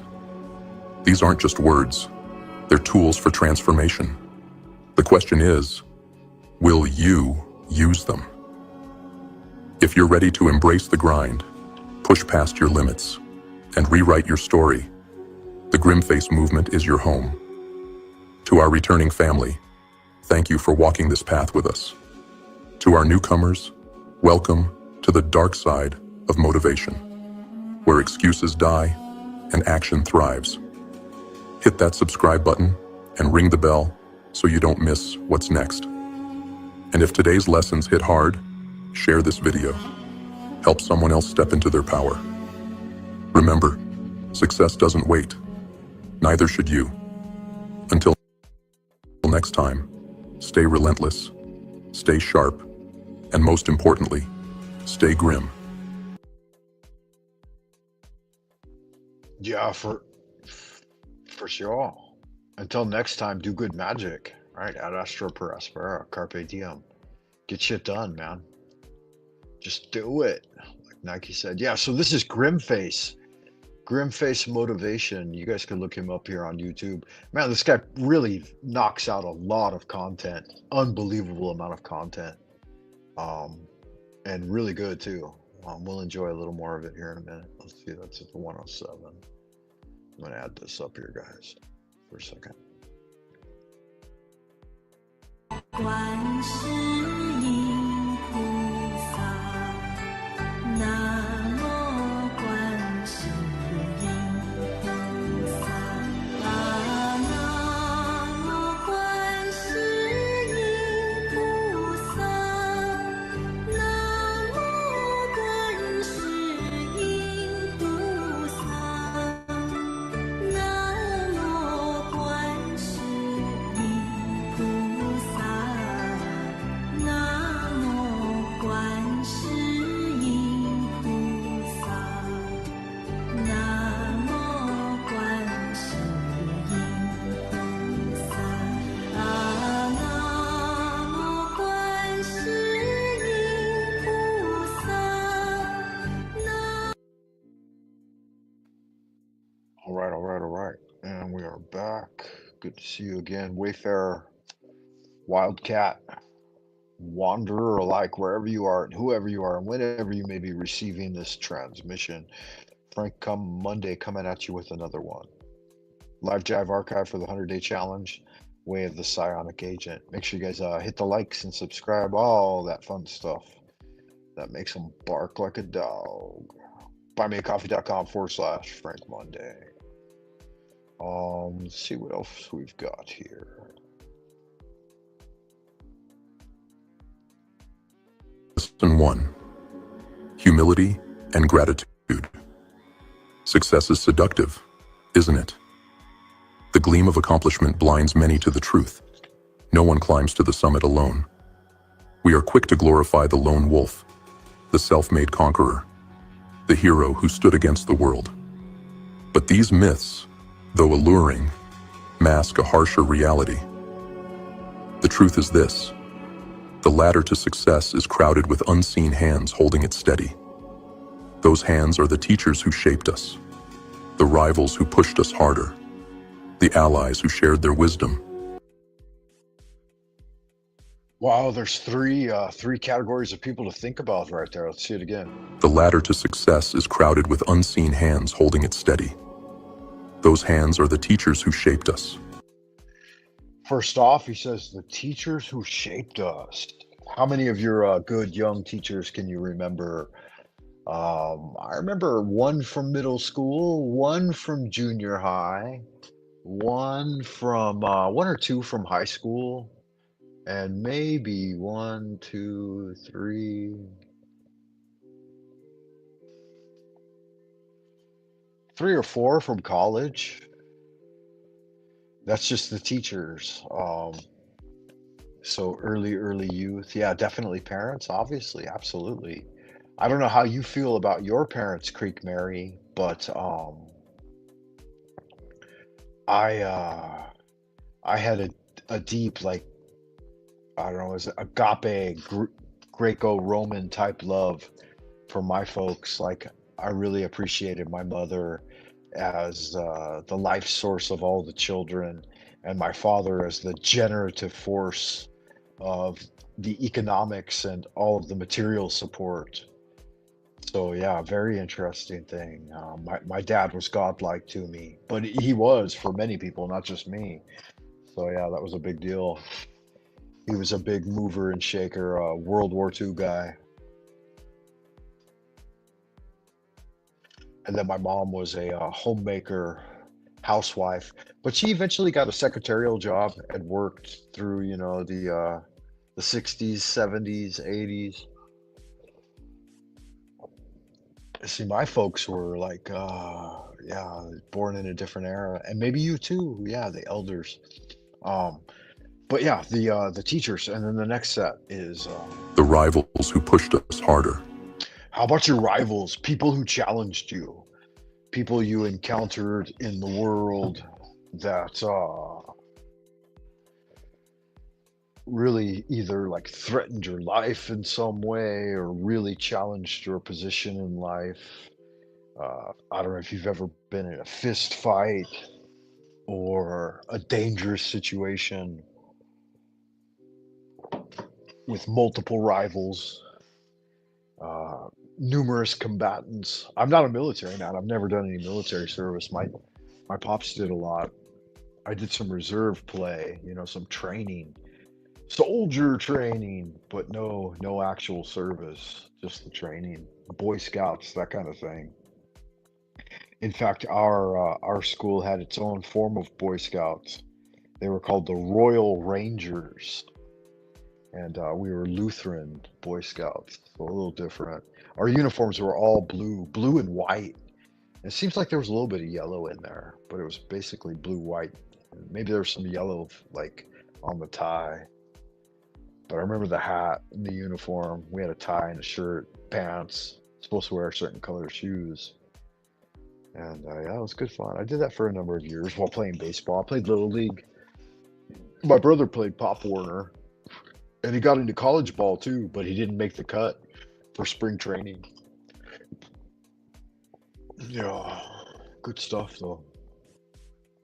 Nonetheless. Okay, so your rivals, yeah. Do you ever think about a rival or tell a story about a rival? There have been many challenges. the allies who shared their wisdom. Yeah, then how about your allies, and how much more important were your friends, like your close friends and your allies, than your enemies? The enemy encounters are so rare and limited in scope, right? The negative things in life are actually very, very few and far between, but they're so apparent to the relative mind when they appear that many people focus on them overtly. But in reality, life is going on day to day, from morning till night, in its natural way.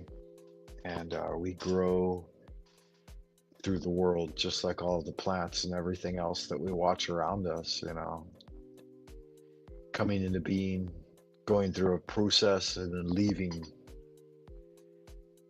the prime material plane ultimately. The allies, though, let's think of some allies. Think of some of your primary school allies, junior high allies, high school, college. I don't know what level you're at.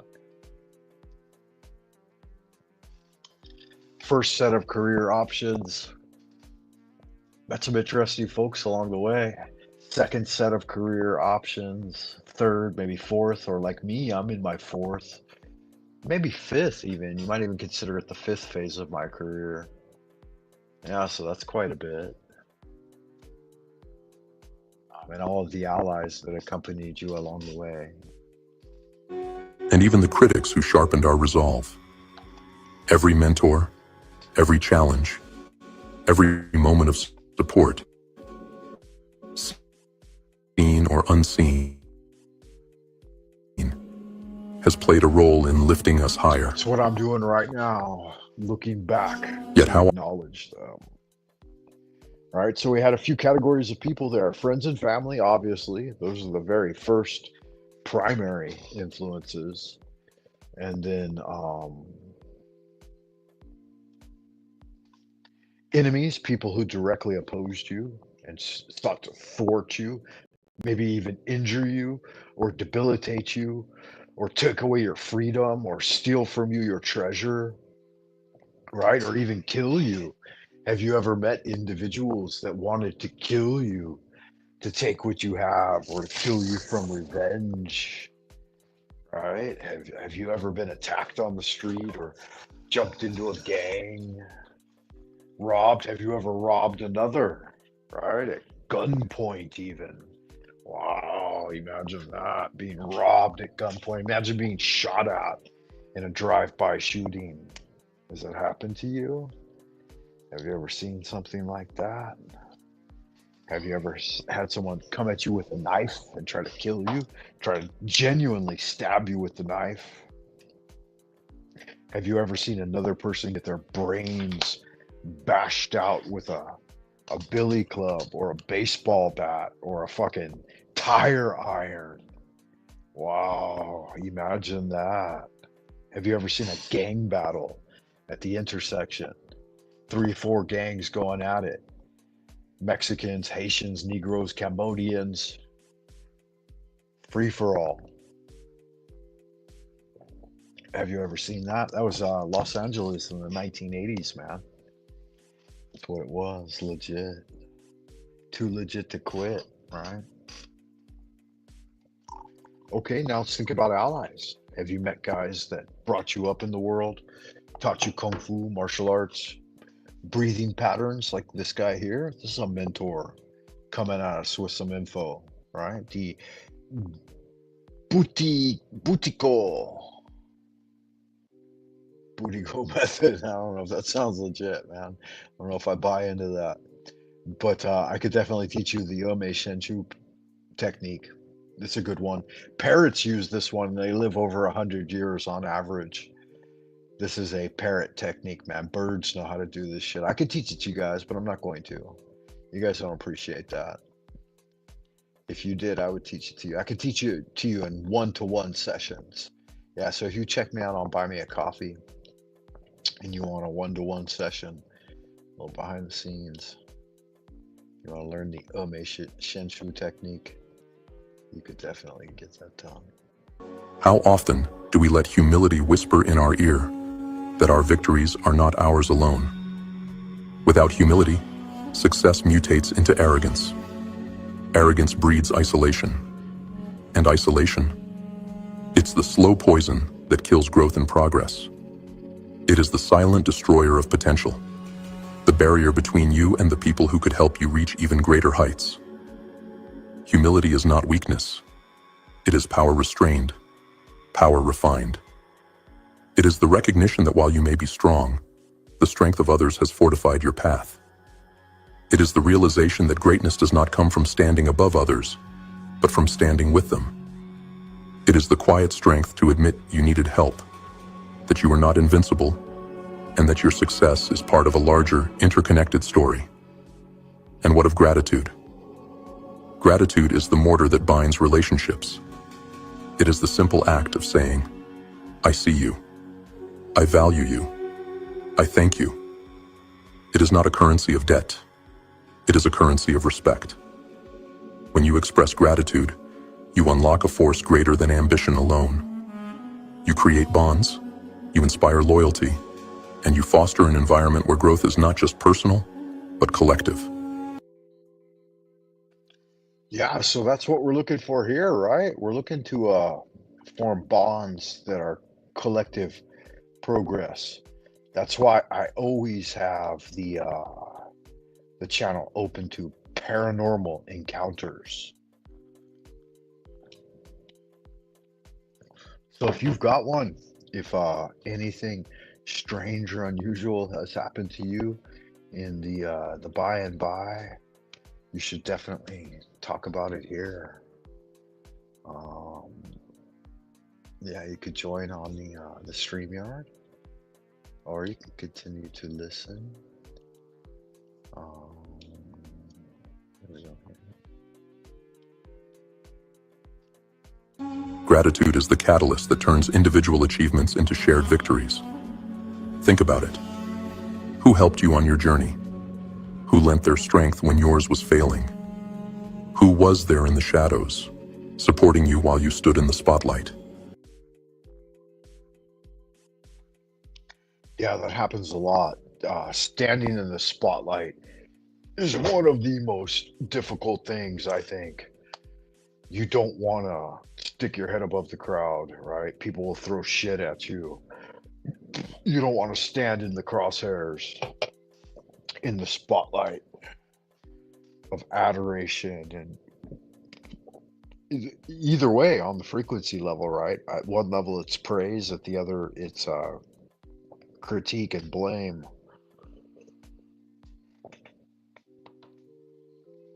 But yeah, we should think about those people that helped us along the way, definitely. Who would you think about? Who would be the first person that'd come into your mind if you were asked, right? Who's one of the people dearest to you, or that just comes to mind as an influence? Have you thanked them? Have you contribution? Or have you let your pride smother your gratitude? Success is not just about reaching the top. It's about ensuring the bridges you crossed remain intact. Gratitude strengthens those bridges, while arrogance burns them to the ground. Those bridges are more than mere connections. They are lifelines, linking you to the community that enabled your ascent. So ask yourself, who will stand beside you when the applause fades? Who will celebrate with you when the lights dim and the stage empties? Yeah, it's a damn good question. I think, like with grim face motivation, the more truthful you are, the more sincere you are, the closer you get to center, the more people can appreciate that. At least genuine seekers, right? Like I got a nice little comment from Ricardo Sunshine over here. He says I'm a good teacher, and he can appreciate it, the transmission. Yeah, good magic, man. I think if you do good magic, you should have some return on investment, right? Uh, the psionic agent, I want to ask what that means to you. Like, I'm in day 50 now, getting close to day 50 of halfway through the challenge.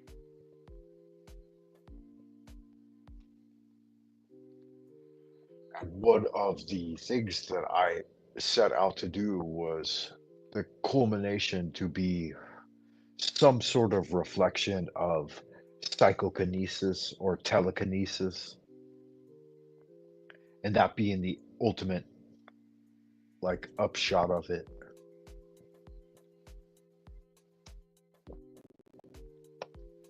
So having thought about that, doing the practices that I lined out, it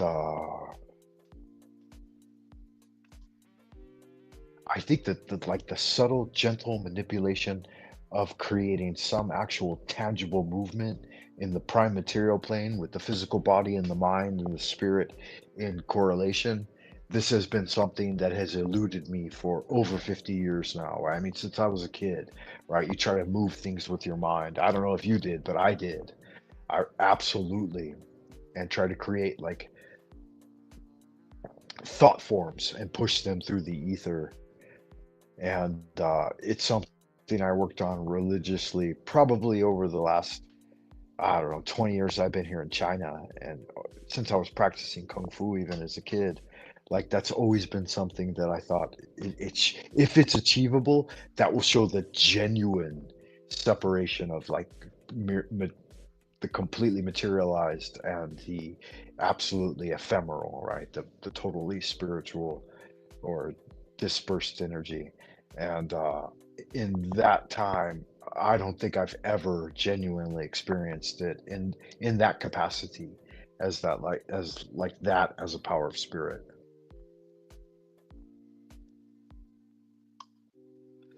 But with that said, ones that I have experienced are bringing things back, like apportation, bringing things back from meditative trances or dreamland, like tangible things, actually something you could hold in your hand.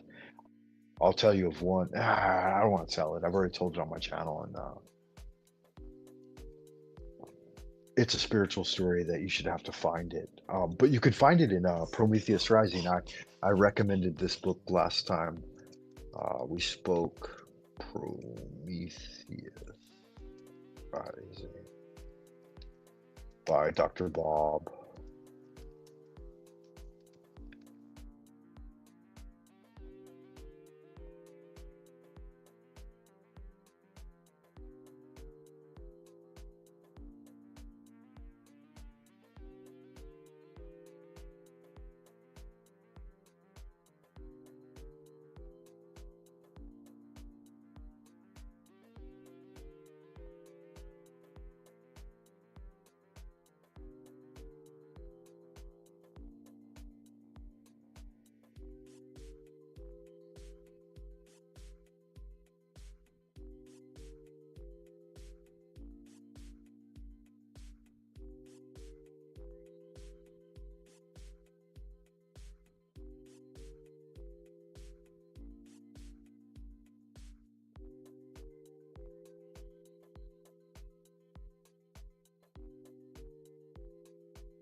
All right.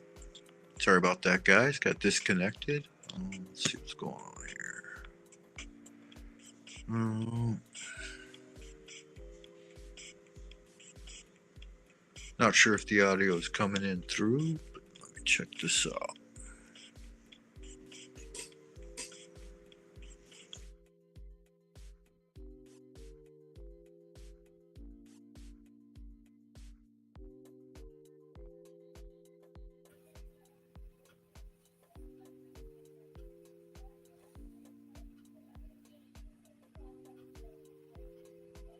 Testing.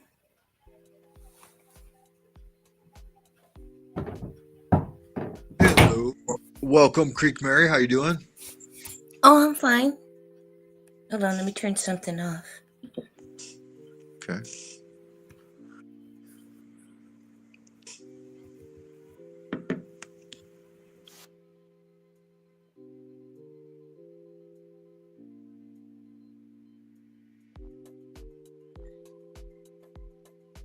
That's less confusing.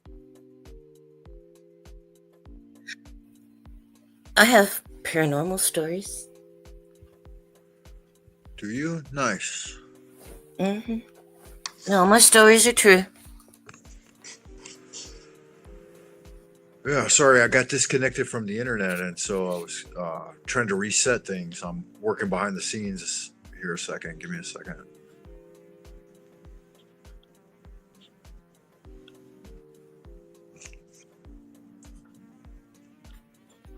Okay, well, yeah, welcome to the show, Creek Mary. Don't believe we've ever crossed paths before. This is first time. Well, I've noticed your name here and there. Okay. So, which part of the world? You sound American, obviously, to me. I'm an American. Mm-hmm. I'm from Oklahoma.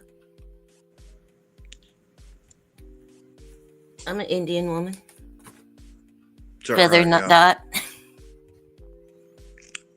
Indian, like Native American, right? Mm-hmm. Like they say, feather, not dot. Or Asiatic Indian. Mm-hmm. American Indian. Yeah.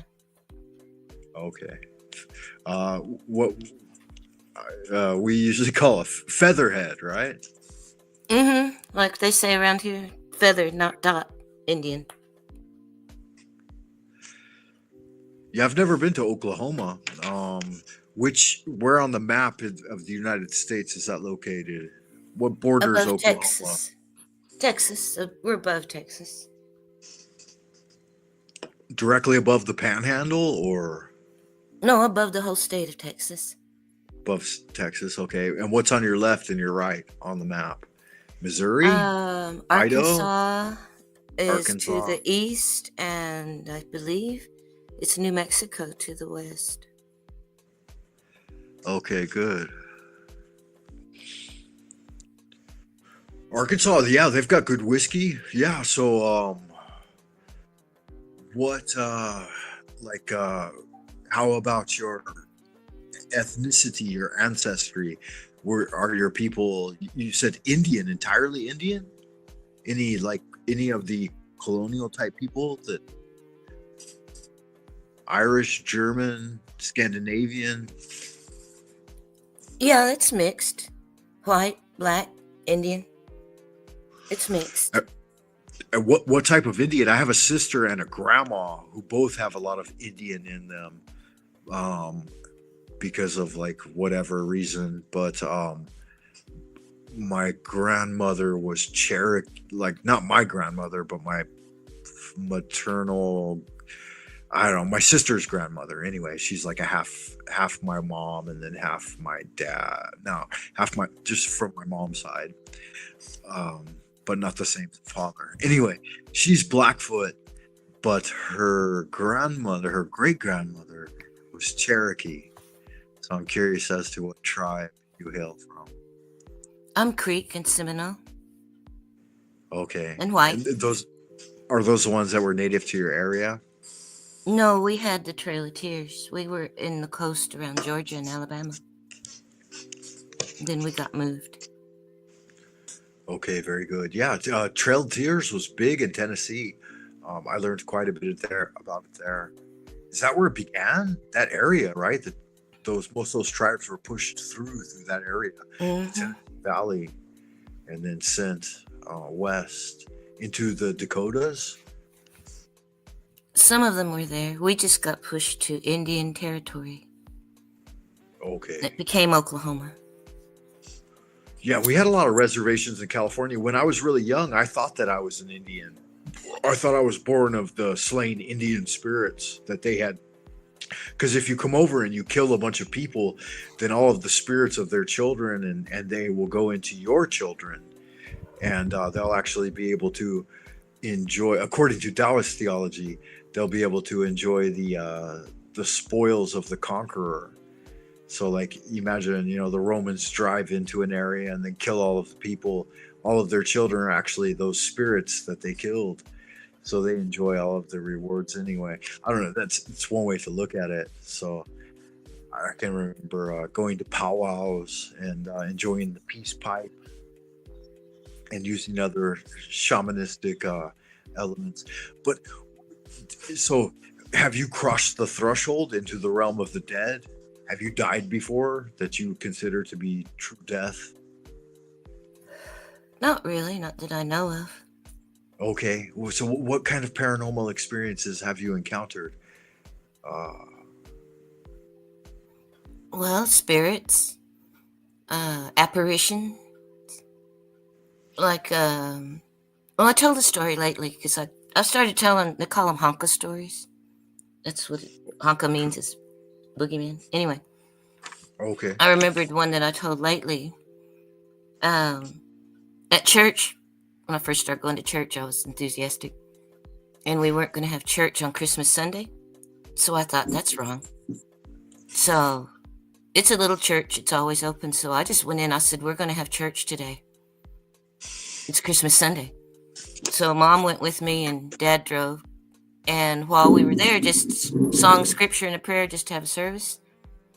This old man came in. And it was real deep snow. That's why Dad drove us. And he was really dressed nice. He had on slacks and a tie and a dress shirt and dressed nice. Not for the snow.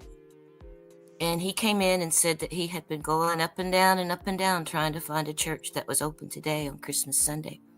And we were the only one he found. So that's why he came in. Okay. So Mom went and got Dad. He came in and she asked him to say a little bit. So he spoke a few words. And then we said a prayer and dismissed. And we were shutting down the church, turn off the gas and all that. And he was gone. So I was looking around outside. We were getting ready to leave. And I said, well, there's no tire tracks. I guess he must have walked. Because people used to walk. But I didn't see any footprints either. And I said, well, how about that? And then we went on home. But now I think he was a spirit. Yeah, might have been. Mm-hmm. What type of religion, like what branch of Christianity, or was it non-denominational? What type of church? Oh, I noticed that missionaries divided us up. Like over here, we're Baptist and Methodist. The Seminoles, the Presbyterians got hold of them, so they got Presbyterians over there. But we all still have the stomp grounds. I don't go, but it's still here. Like before Christians. Yeah, I grew up Lutheran and Baptist as well. Like my Southern family, my mother's branch of the family was all Southern Baptist, and then my father's was actually Lutheran, and there were some Jews in our family as well. So at both of those influences, Hebrew and Germanic Christianity. And I remember as well, like there were many Methodists in the area where I grew up, but yeah, the Southern Baptists were always fun. I think my grandmother was Presbyterian, and they did talking of the tongues, and like they brought snakes. Yeah, they brought snakes into the church and shit. Oh yeah, they got that around here. Snake handlers. But yeah, it was good fun to scare the kids. Oh yeah. Show them the devil. But yeah, that happens every Sunday around here. Yeah, the best parts of it were always the singing of the hymnals, right? All of the great songs within the books. Like the hymnals were in somehow more important than even the Bible in some way, you know?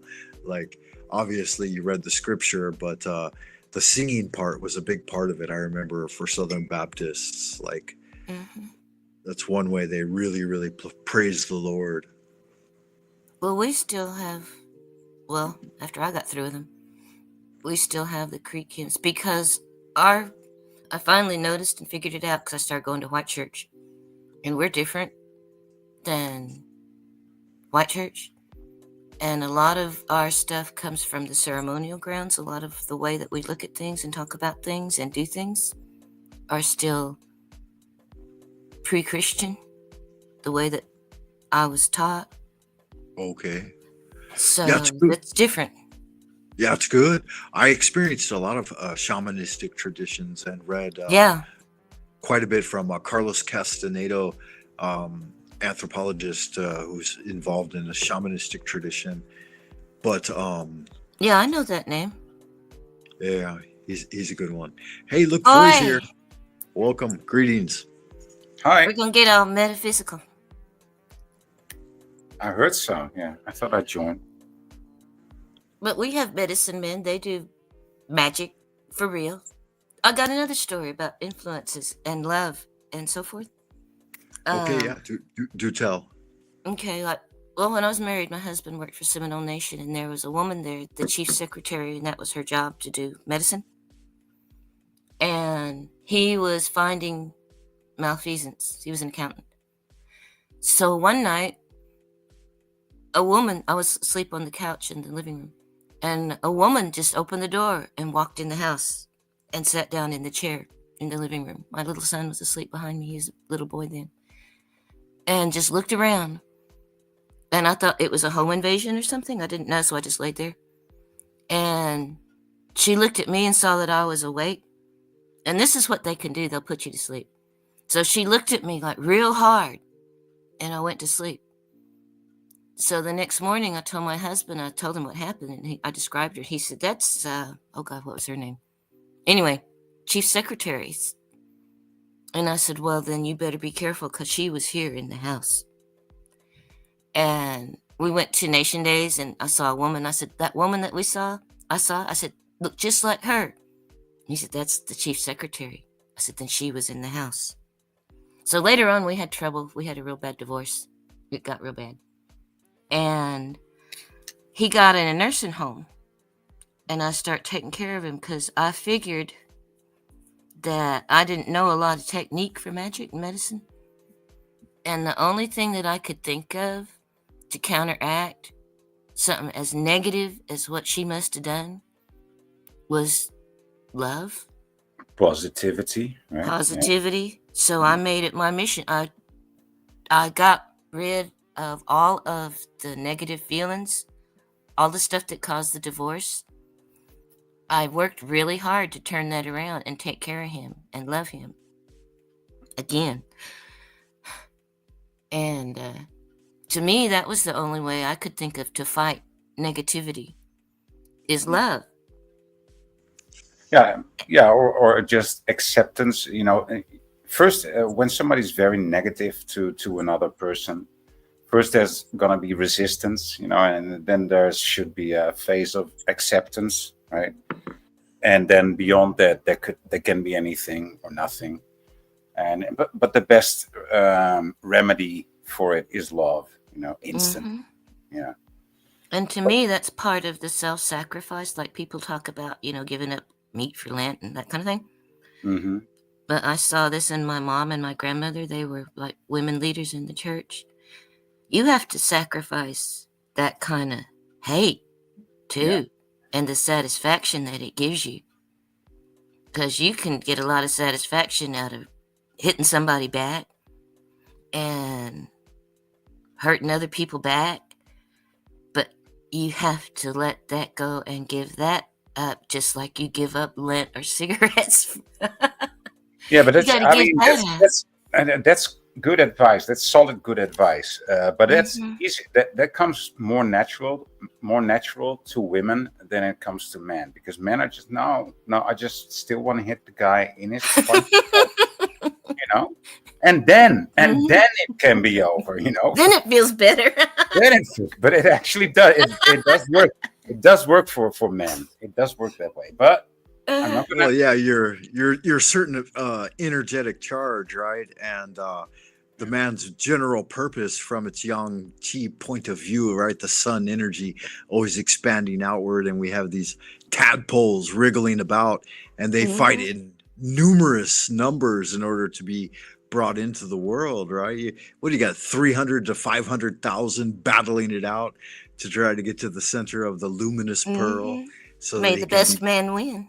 born into the world, right? It's a tough fucking thing, and so yeah, naturally you fight in growing up Yeah. and raising your energy while you're Men and young. women are different. And you might even not want to get to the physical part of it, but maybe verbally, right? Like we do in the In the manosphere, panelverse. or in the panelverse, or the multiverse, as one would like to call it. And then Indeed. but I mean, the greater, Well, general cosmology too, like bringing forward. I mean, obviously, people who follow religion would be in adoration of God and rising up towards an energy of ultimate perfection and timelessness and reunion and all of the forgiveness, and all of those things. And you kumbaya. got to take, and it's the long view too. I mean, do I want to put all of this negative energy out into the world, or do I want to try and do better and put that out into the world? That's a good question. Voy, have you had any like genuine that you consider to be a not a paranormal encounter, some sort of brush with the what do they call it? Hyper real or high strangeness? Yeah, of course, man, dude. I've been trying to decode the Voynich manuscript for about a year. So yeah, yeah. I've touched the other side, and the other side touched me. Yeah. I recently heard. I I recently heard. remember. I remember being. Go ahead. Remembering hearing an applause from the other side. Like, yeah, he finally got it. When I got the key of the manuscript, right? I actually heard an applause on the other side. Yeah, finally, he found the key. But then another game started. So yeah, of course I'm acquainted. Yeah, that's a big deal. Like, so tell me a little more about that. Like, how does that work? What's encoded within? Yeah, see, that's the thing. Once I found out, I was like, oh wow, nobody ever translated or decoded this, and so I'm gonna be the one to do this. And dude, that fucking scared me. First, it inspired me, but I could see myself becoming famous, and I was, I don't want to become famous. I want to, it's appealing at first, but when I started to think about it, it's like, nah, I don't want to be out there. I don't want to be Mr. Voynich manuscript. That's not me. I don't want to become that, because it's not who I am. So maybe I shouldn't, ring the bells about me decoding this Voynich manuscript. But how the fuck do you decode something that's never been decoded and just keep it to yourself? Like, how do I do that? Right? It's like, I can't do that. And I wasn't even there, but I got the key. I didn't open all doors, but I got the keys. And yeah, so I'd like to tell you more, but it told me not to tell anybody. And of course I did tell other people before it told me not to tell anybody. And then after it told me, well, you already told some things, but you shouldn't make a habit of it. I didn't make a habit of it, but I still told people. It didn't work out well. Not for the people and not for me. I can tell you this about it. When I read somebody's name in the Voynich manuscript, that was not a good sign.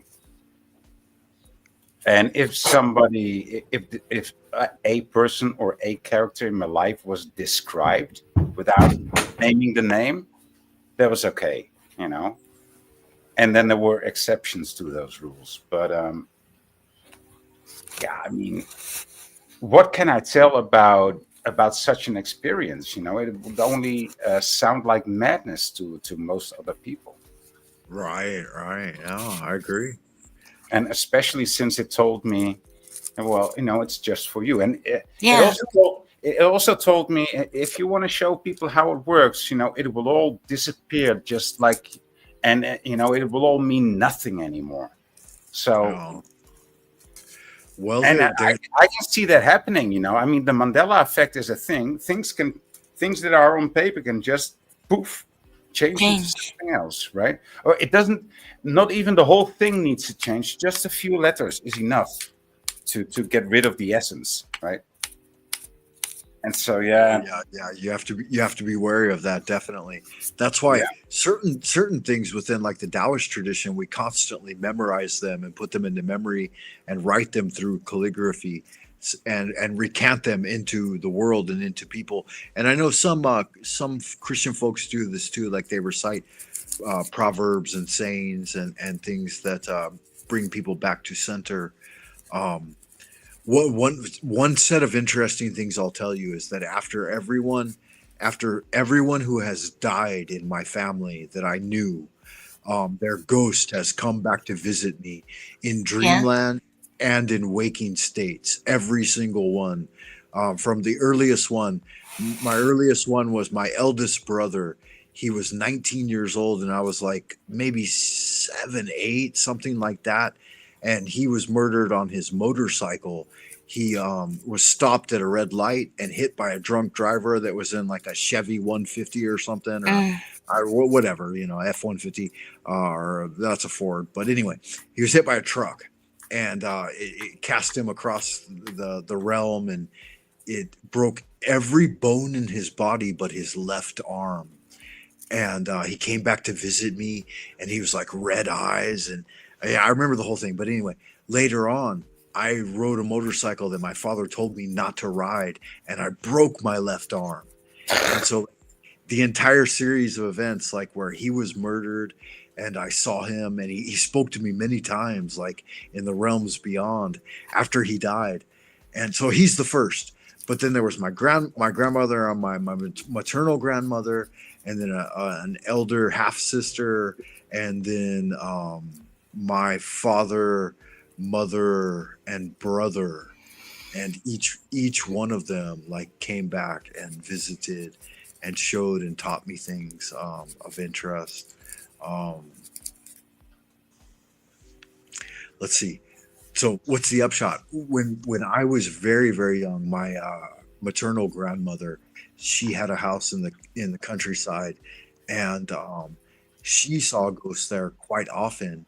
And when she was on her deathbed, she had a vision of a giant black snake constricting around her and sucking the spirit out of her. And then when she passed away later on, there was a giant black snake that emerged from under the house and was killed. But later on, I dreamt of that snake, and it told me its name, and it told me why it took her, and she was able to be released through like some magic that I worked through. Yeah, crazy stuff.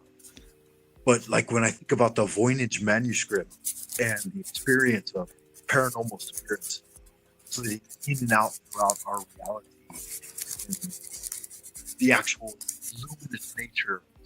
I can't hear you well enough to react to it. Yeah. So, like, what did you learn about the transformation and the transition of spiritual beings from it that you can tell us anyway, that would further the understanding of how spirits pass from this realm into the next one? Well, I think I told you this before. We spoke about this before. The fairy world, right? If we might call it that, is not as airy-fairy as people might think. So it's actually way stricter than life as we know it. You know, one needs to have morality and rules in this life to live it right.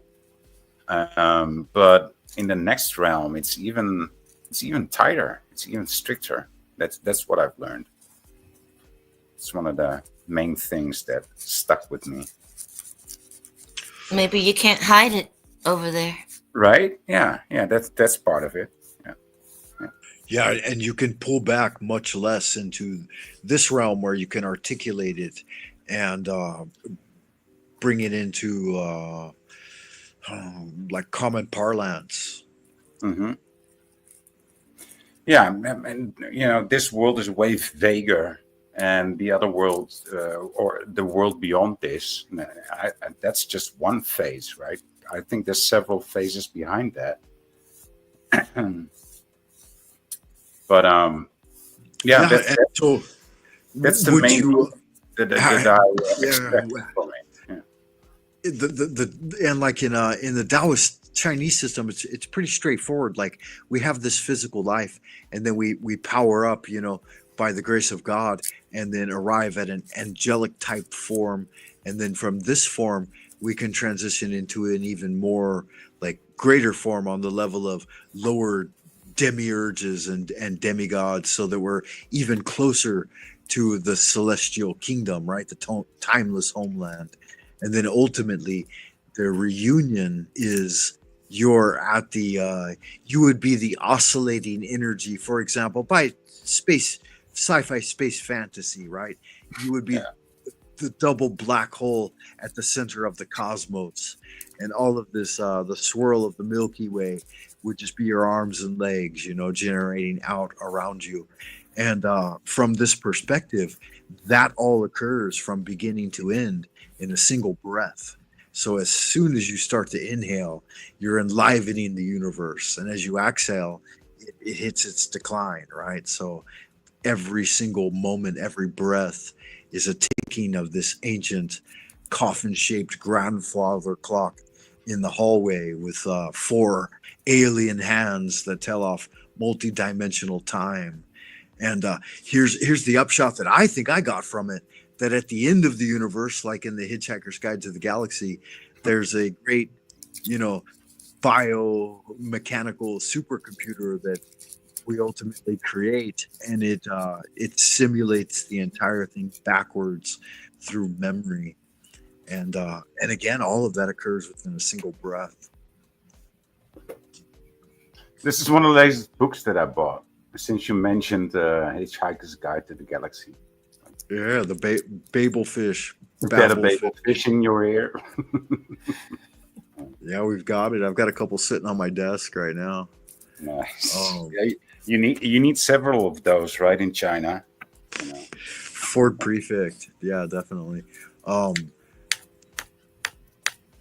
I think it makes sense, though. I think we do, through our virtue, we use the human body to level up the spirit.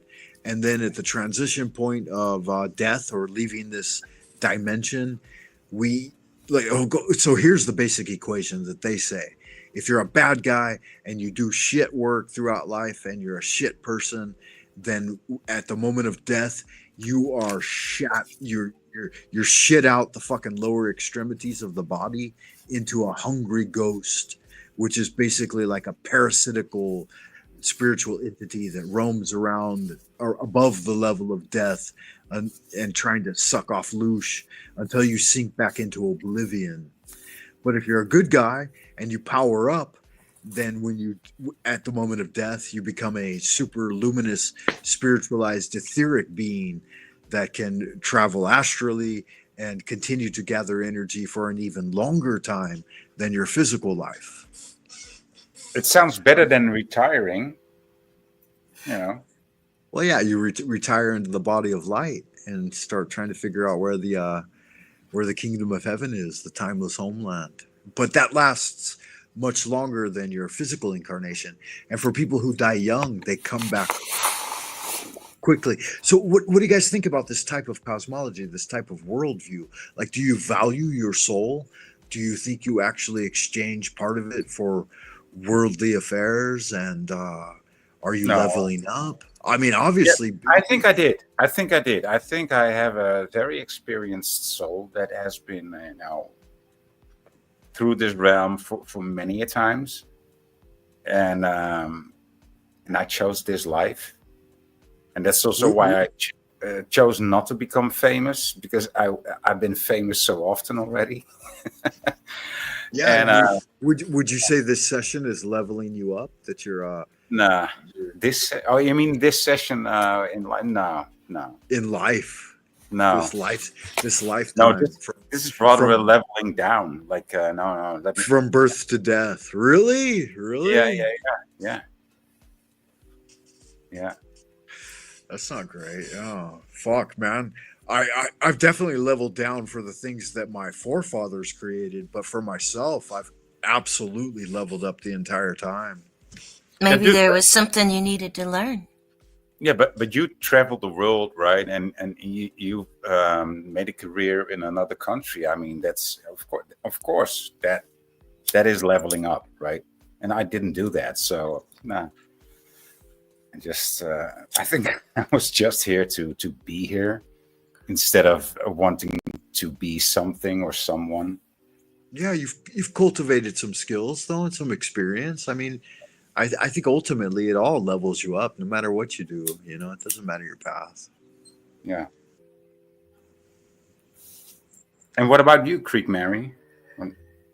How do you watch this life in in view of all your other apparitions before or after even this life?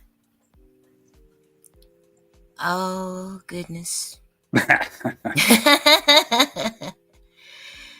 I really don't know. Because, well, I don't know. I mean, for real. That's the way I look at it. Until I die, I won't know for real, and everything is just guess. Yeah.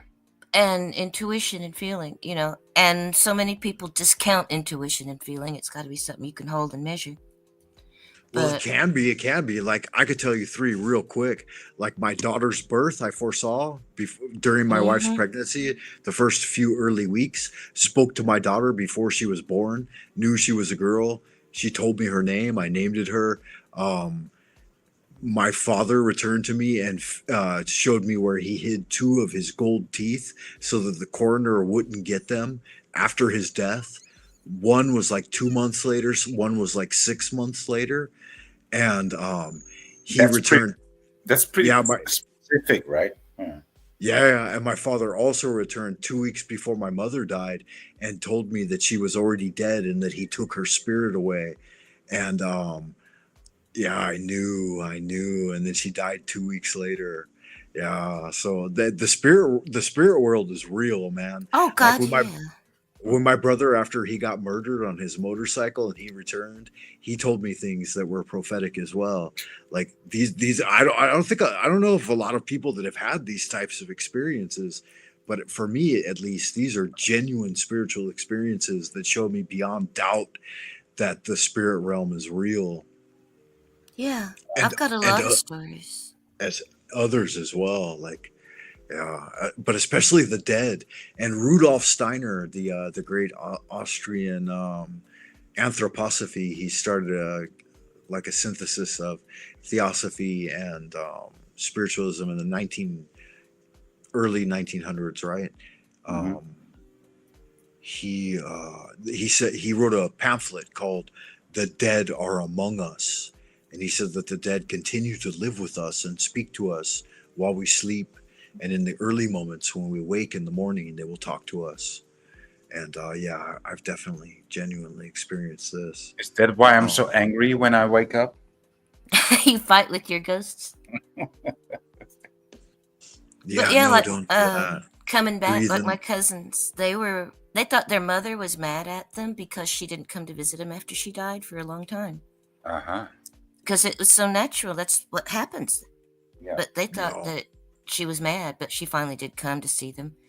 Mom came to see me, Dad came to see me, all in dreams, all telling stories. I've had dreams where like owls come and talk to me and told me things. I've had prophetic dreams. A lot of my dreams are symbols of things that are going to happen. And you've got to look at the symbology a lot in dreams, and it's so personal. But Yeah. the spirits are out there and they talk to you all the time, and a lot of times you can't tell real people from spirits. I mean, I've seen spirits more than once, and I found out later that they were spirits. Yeah. And everybody I know out here has a story, because I used to go around and ask everybody. Everybody's got a story where they had come in contact, and it's just natural. That's the way I was brought up, with medicine and medicine men and spirits and little people, and it's real. Most people don't think it's real. Yeah, the other thing is like the next step. Essentially, you breathe and stay in the moment, and to crack the threshold, right? Like, what types of methods can you use to see beyond the crack in the veil, right? Stick your head through it, as it were. So, and go ahead. And now that you say that, it reminds me of this one time I think I paid $25 to get my tarot cards read, right? And it was just a fun night. It was just at a party. And apparently I had money enough to spend that money, because I never would spend that money, right? And so I had my tarot cards read by this amateur, right? And so I had to pull 4 cards, and I knew something about tarot cards, and so I pulled the 4 cards. And I knew which method they were going to use, but apparently they didn't even care to, how do you say this, hustle the deck, to Shuffle? To shuffle the deck. Yeah, thank you. To shuffle the deck, because the first card I pulled was the first card, and then like the last card I pulled was the last card. And they didn't even shuffle the deck. I was like, oh. And so, but without this, I only noticed this after the cards were opened, right? But still, I mean, the cards that I pulled were like very impressive. And even though this, I don't remember if it was a girl or a boy pretending to be a tarot reader. I could read. Yeah, even though it was an amateur, he or she looked at me and said, well, if these are your cards, maybe you should tell me what it means. I was like, well, I can tell you what it means. Like, this means that, that means that. But now I want to hear your story. I mean, I'm the one paying here. I want to hear your story about it, right? Yeah. I could read your tarot. The other person was so impressed with my cards pulling. It was like, yeah, well. So he told me something, and that actually made sense. It did make sense. He wasn't a grifter. He actually studied what he was doing, but not for very much longer than a week or two. But that was impressive, especially when the other person said, I think that you should be the one telling me what this means. Like, yeah. Yeah, I've done tarot since I was a young man. I could read your tarot. Like typically, if I do a tarot reading, I'll focus on the person and try to detect the area where they would most likely seek guidance, and then wait for some things to appear in dreams and do a couple of readings, and then sit and then do a session and read. Like, I wouldn't even need my deck. Like, if we were communing and I asked you to ask the question, I could just see what cards appear in my mind. And then when I cut the deck later, they'll all appear. Even if I shuffle as hard as I want, the cards that I've foreseen will appear. So they would just flip out the deck. They would just flip out. Yeah. I can really do tarot, but it's a thing, you exchange a bit of energy for it. And you can use the tarot for magic too, and you can use it for self-transformation.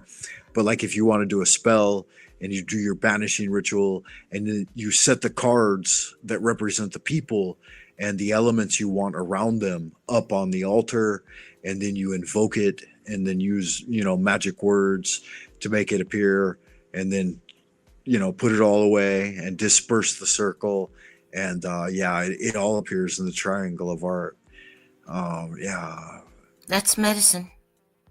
Yeah, and anything you want, obviously, any type of healing and any type of desired goal, because all of us are entitled to it. Really, the cosmos entitles us to, additional money, better housing, better food, better transportation, whatever we need, because we have to make that promise that whatever we get, we'll use to the betterment of ourselves and our fellow man, and then we can be empowered with anything.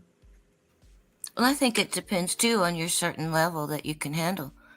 For example, I know a lot of people, I used to joke that if God answered their prayers, they'd be dead in a week. Yeah, that's not. Yeah. You got to eliminate negative self-talk. Definitely. Yeah. You don't wanna Yeah. wish I for mean, but the bad. thing is, like, if you aren't able to handle money, God isn't going to give you money. If you're not able to handle love and sex, God isn't going to give you, you'll mess up. So it's got to be you and your ability and your capacity. Yeah, well before said. you get, yeah.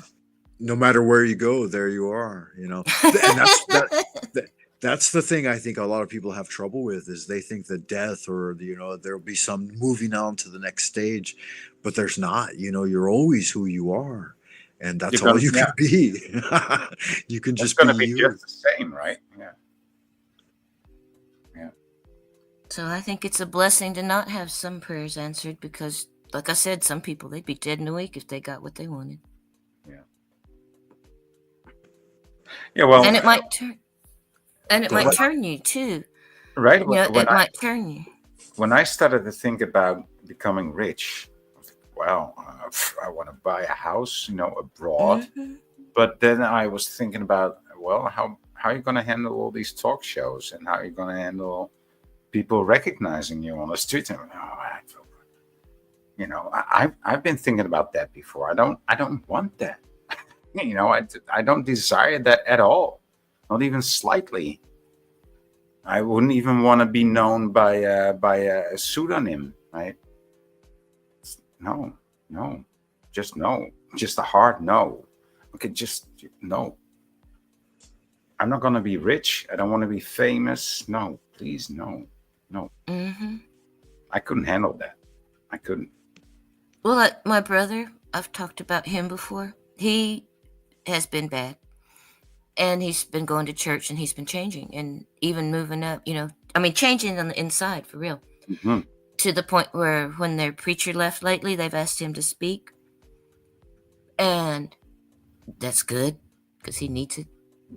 But anyway, yeah, he's got money now, crap loads of money, hundreds of thousands of dollars. He just fell into it. An old lady, one of our aunts died and liked him, so they gave him the money. And now I kind of worry about it, because I don't know if it's a blessing, because he's talked about other people that are using their money for ministry, or if it's going to corrupt him and pull him back out of where he's been, pull him back into the world. So I look at it both ways. So how long has that been, Quick Mary? For a couple of weeks or months? Maybe about a year he's known, and it's finally start coming into his hands. Mm-hmm. So it's an exciting period, Yeah, but to out. me, I worry that it will pull him. It's a blessing physically and materially. Yeah. But I'm afraid that it will corrupt him and pull him away from God. But don't you think he will be able to manage? I hope so. That's why I pray for him all the time. Mm-hmm. That he will manage. Maybe that's why he came to knowledge and came to church, Didn't get blessed till now. He's ready for it. Yeah, something like that. Yeah. Something like that, yeah. There's really no God. Our God is a non-judgmental God in the ultimate equation, right? Like we have the pass of the test, and obviously, like I spoke before, you can go into the demonic realm or the celestial realm, but ultimately, we have the future exploding above and around us and descending into our present, and then our present solidifies into our past, and the infernal realm lies beneath, and this time dilation that we suffer through as individual human minds, all of the points of possibility that come from below and arise from above coalesce in the moment, and so all of those possibilities are realities and can play out, and eternally we really can't leave them, right? We're always here in the present. And hey, Billy Norwood's here, welcome, man. So like from the grand equation, again, from a single breath, it's the start and the finish, and there's nothing that he cannot do that's not in line with his own nature, you know, with every breath that he takes, every moment that he feels. The person you're speaking of, Creek Mary, yeah, I love you too, Billy.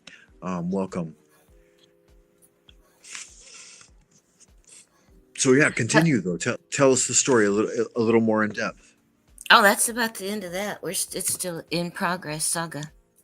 Okay. But I will tell another little story real quick about how things can go.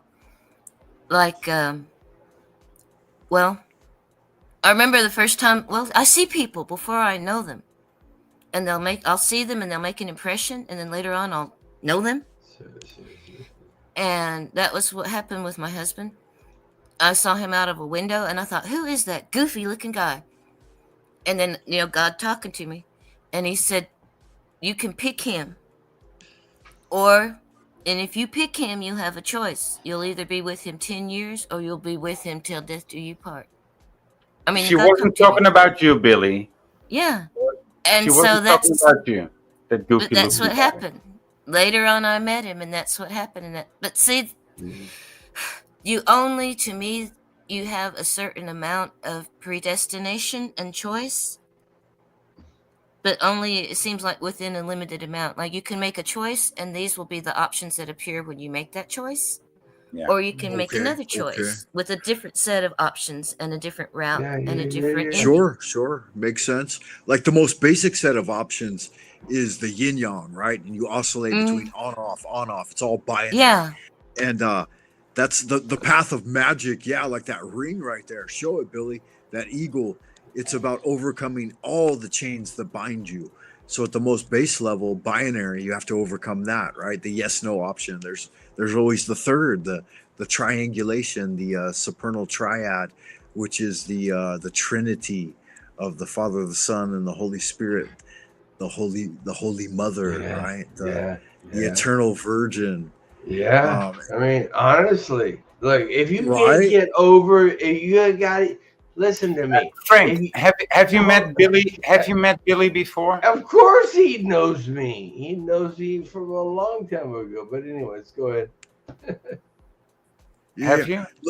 Let's address what she's talking about, though, right? It's all about rising up. Okay. Billy knows what's up. I believe, Voy.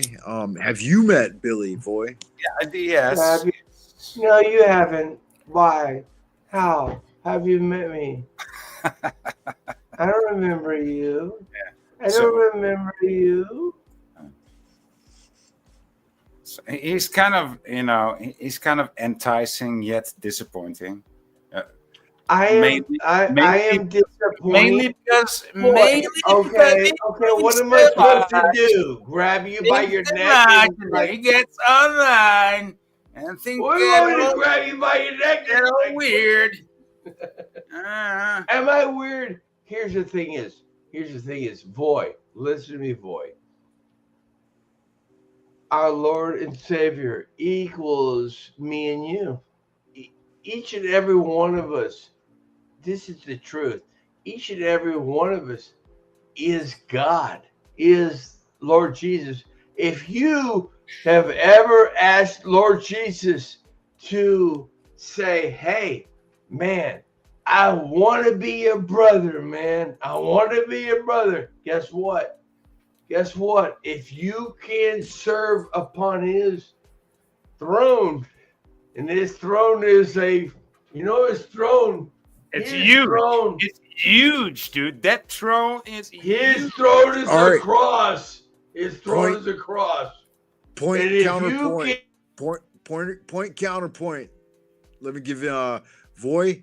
Jesus, is he the way to eternal salvation? Give him a second to respond to you.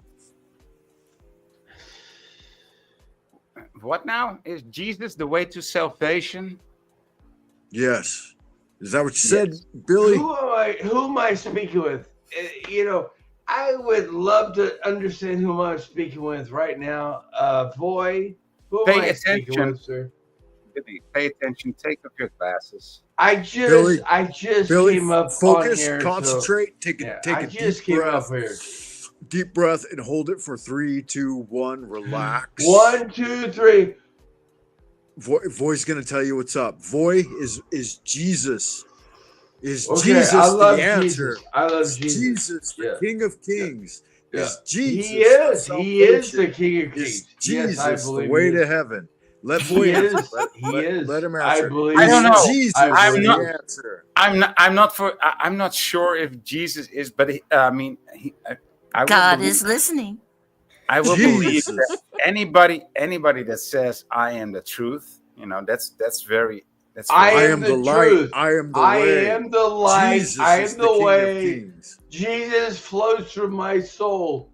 So Yeah. just let No, he you know. flees. He flees from your soul. There's the difference there. I'm just telling Let you, him man, answer. Voy, what do you Jesus think? flows What do you through think? my soul. I don't know. I don't know about Billy. Billy seems to me like a lesbian turned to the manosphere. I don't know. A lesbian? Look, Yeah. here's the thing is, You I have love- very Wait a minute. no, Wait a no, minute. no, listen to Point- me. Point, I will counterpoint. never. Wait a minute. Both you guys. I want to hear what Creek Mary has to say about Jesus. What do you think?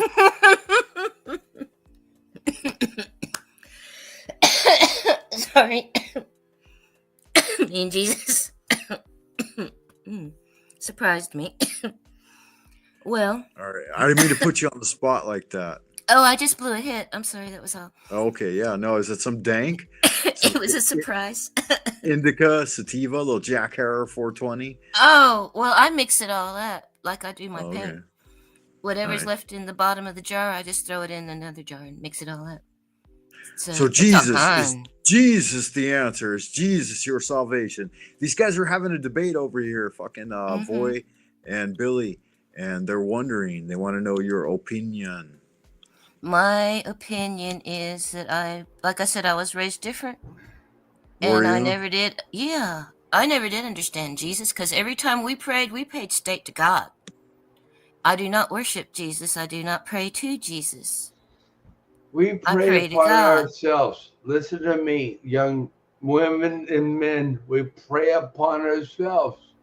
We only expect Lord's and Jesus Christ to be there to watch over us. We must be, listen to me, we all must be sane. We all must be sane. Right? Yeah, we got Frank? to be chill. Frank? We got Frank? yeah, Frank? just, yeah, Frank? breathe deep. Yeah, Frank. We Yeah, got to breathe. breathe. I love and you, Frank. Frank's enjoy. a great man. I love you, Frank. Frank was like, "Can you come over and watch my house?" I'm like, I'd love to, but yeah. I love you, Frank. And maybe I can. We'll see. We'll see. Yeah, we should do that, man. I gotta pay some dude to Dude, mow the lawn. Here's the thing. Costing me money. All right. Frank, here's the thing is, I love you, dude. I love you like a brother. I love you. Like I got you. We're talking about the cemetery tonight. We've got open lines, Okay. paranormal Okay. encounters. Have you ever seen a spirit or a ghost? Billy, do you think that you've ever been demon possessed? Have you ever seen a succubus, an incubus? I want to be honest with you. Wandering That word gas? makes me laugh. I don't think I've ever been wandering in the cemetery. No. And I Did could you ever really get like raped by a ghoul? I could tell you OnlyFans. stories, but like Frank Monday, I ain't gonna lie to you. I don't think I've ever like been in that situation. But Okay. however, Did you I, know there's a I, spirit? There's a spirit in the room with you right now, man. yeah, man. I mean, It just slipped behind your chair. I saw it. Oh no! Where is it? Yeah, watch out! Oh my God! Oh my it's you. God! I love you, Frank. By the way, I love you, Frank Monday. And You should this take man, take he's a an air great gun. man. I love him. He loves You me. should He take an loves air me. gun down there and blast Air it. gun. I've got an air gun. You want me to pull it out? I won't pull that air gun out because it'll break me off of you. Let me tell you some crazy shit right now, Billy. Let me tell you some crazy shit. You know I was out in love the- you, brother. I was out in the countryside when I was a kid, and these motherfuckers, they trapped me in a storm shelter for 3 days, bro. Nearly 3 days. Some people trapped you in a storm shelter for 3 days. Other kids. Why? I was a little Other kid. kids trapped you for 3 days? Yeah, I was a kid Dude, from the city. I understand that. And I understand they that. led me in there, and they're like, "Hey, yeah, go in here real quick." And when I went in there, they barred the fucking door, man, and left me in there for like 2.5 days. Yeah. There were some jugs of water in there, and I had to drink water. You and got sleep. PTSD. You got PTSD from that. I know you. No, it was good magic, PTSD. man. It was What? sealed in the tomb, you actually bro. are fine with that? How old were you? Now let me I was ask you. How old were you? 12 I was years old. initiated into You say you're like 12 years old when that happened. Like 12. Like, They tried to lead really? me. They tried to lead me to to step across an abandoned well, and I figured it out on the walk, and they were like walking, and they all jumped it. Yeah. And then I saw it, and I kicked off the fucking reeds. They had like grass set on top of it, and they tried to get me to fall in there, man. Oh my God, dude. They did some other crazy shit, man. Okay. Crazy shit, bro. Crazy shit. Stop. Frank, stop. They trapped me, bro. Frank, stop. I think you got really hurt there, and you're just sort of like playing it off. No, I think you got hurt really bad there, and you're just playing it off. I think you got really hurt bad there. I think they really hurt you bad. You were young. The first few hours, you exhaust your hope, and you exhaust any hope for redemption, and just give up. And once you give into it, it just becomes shadows and light and water. Yeah, it's good stuff. What about you, man? Have you ever been initiated into a clan? Man, I have been fucked over. What about a beer bong? Did you do beer bongs? Okay, no. Let's go back to when we were kids, right? What about a shotgun? A shotgun. When I was, can I talk about when I was in like 3rd grade? Yeah, tell me what happened. Did the black PE teacher, did he touch you? No, man. Did you rub your sausage, bro? Man, I was a 3rd grader. Billy Wayne knows. No, this ain't funny, dude. It is funny. Tell me. I have Schadenfreude. Do you know what Schadenfreude is? Yeah, I will. Frank, stop. It's not funny, man. This ain't funny. I will take great joy in your sadness. No, it's not funny, and it ain't even about sadness. This is what got my brain fucked up. Listen to me, sir. You understand? All right. Tell me about it, bro. It's going to be like Loosh. It's going to be like Garmin Bosia to my alien brain. Here we go, guys. Here we go. Here we go. What happened? Who touched you? Where did they touch you? Right. Tell me the secrets. Were they rubbing and stroking? Stop talking. Stop talking. So I can talk. I gotta let you tell the story. I'm gonna tell the story. Put me on the big screen. Put me on the big screen so I can tell the story. Please, if you don't mind. All right, here's the deal, guys. Oh my God. It ain't even about my hair. It ain't about me and my face or my freaking voice. Listen to me. It ain't about me playing in Rush Trip Band or anything. Listen to me. When I was I was about 8 years old. You know what happened to me? I rode my bicycle down to the park, down to the little creek. You know what happened to me? I got fucking.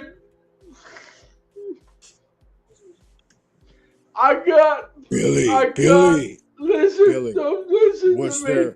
there a monster standing there, a swamp thing that emerged from the tepid sewer pools? I love you, brother. Riding I on really an alligator? I really think Was he you were fucking being riding like- an alligator, No, bro? no, He stop. was Let me choking speak. it. He was choking the alligator and riding it out of the swamp. No, You were it down was by the close. creek It was with the close, alligators, and he whipped out a Alabama black snake and started to slap you with it. Frank Monday, it was Were you close, getting but slapped with the Alabama black snake? well, Frank Monday, if you would allow me to finish, I would tell you. Wait a goddamn minute, Billy. Listen to me. I know. Okay, so I've listened to you, and I love you, and everybody loves you, Frank. We all love you. You were down by the okay? creek, and he had the Alabama black snake. And guess what happened? Guess what happened? He was riding on a fucking These little alligator punks. tail. No, I'm in third grade. Blowflies were eating These at your little skin. punks, they come up and guess what they did to me? They took me down. They took my What happened? They took my fucking bicycle. They took it down, and they fucking put me on the fucking floor. They didn't hurt me. They didn't like physically like hurt me like that, but they did put me down, and then guess what? Folks are questioning you, man. Creek Mary, she says you sound Okay, like a but lead-belly listen. liar, like a blue-bellied Okay, liar. listen. So She what don't happened believe a is, goddamn word well, you're I'm saying, telling you the Billy. goddamn truth. Guess what happened? I was able Your to uncle pick. was out there, and he was Hold wearing a on. cowboy hat Hold and assless on. chaps. Here's the Assless deal, fucking Frank. chaps. Frank, And he stop. had a bull whip, and he Frank, stop. tarred that ass. Frank, He put you over a log. Frank, and he I love you, tarred Frank, that stop. ass with Frank. a bull whip. How many Frank. lashes did he give you, Billy? How Frank, many stop. lashes? Stop, Frank. Stop it now, young Before man. he took out I'm his gonna break. Alabama I black can break your fucking neck if I wanted to, but I'm not gonna Before do he it. took out his I'll break Alabama your black goddamn snake neck, Frank. and Here's the stuck thing your is, feet here's in the his thing. boots. You know what? Did Here's he the thing stick is. your feet in his boots? Here's the thing is, you know, what So I you did, couldn't I stood up for myself. Okay, go I ahead. stood Tell up for me what myself. happened next. Billy, what happened next? I stood up for myself, and I made it home. I made it home. They And when were you got home, did he have breaking my Did he have a balls. chicken ready for you? Were there eggs No, on the I'm in table? third grade, dude. Think Or the about third 1978. What were 79. you doing in the third grade, stuffing chicken eggs up your ass, man? I don't fucking get it. I mean, what inspired you to do that? I don't know what the fuck Why? you're talking. I think you're talking about a bunch of bullshit, dude. Chicken eggs and trying to never crush them with your bunghole. Chicken Your up. uncle, your uncle Robert. He told me. Listen to me. He told me Listen to what me, sir. you were doing. Listen to me, sir. You're a little crazy boy. I really like you, boy. I will take you, and I will just love you, and I will love you, and I will kiss you, Frank Monday, and all right, and that'll be it. Stop, you know Billy, that? stop right now. Don't go any further down that fucking rabbit hole. Creek Mary wants to know. But I will. She's trying to guess. She's trying to guess the size. Creek Mary she's trying to guess the size. She's trying to guess the size of your hard on. And she said it was between 3 to 5 inches. So Creek Mary. No, my hard on is that's what you said.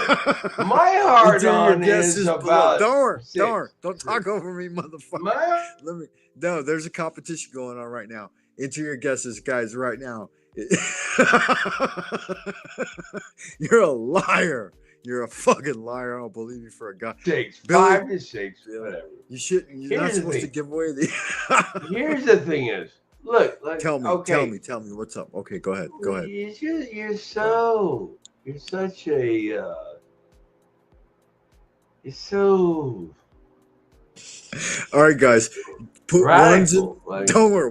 Wait. I Put mean, you're ones in so the chat. radical. Like, you're like, Put ones in okay, the chat so if you guys think here's the thing Billy's is- wearing a butt plug, or put twos in the chat if you think Oh he's my got fucking those Asian really? butt beads stuck up there like 10 Why of would you them. do that, Frank? No, wait Frank. a goddamn minute. Listen to me, Billy. Everybody, do put ones in the chat if you think he's just wearing a butt plug, but put twos in the chat if you think he has those Benihana fucking sex beads shoved up his ass. So I'm gonna Okay, put a so- 3 in chat because I think he wears both. You know, just for the Okay. effect of surprise. Holy Okay. fuck. Yeah. He thinks you got the whole thing shoved up your ass, bro. Yeah. Not All cute. right, that's fine. Here's the Not thing. cute. No, it's not fine. here's Tell the- me why. What? Tell us the answer. Okay, so here's the thing is, Tell me the thing. I love.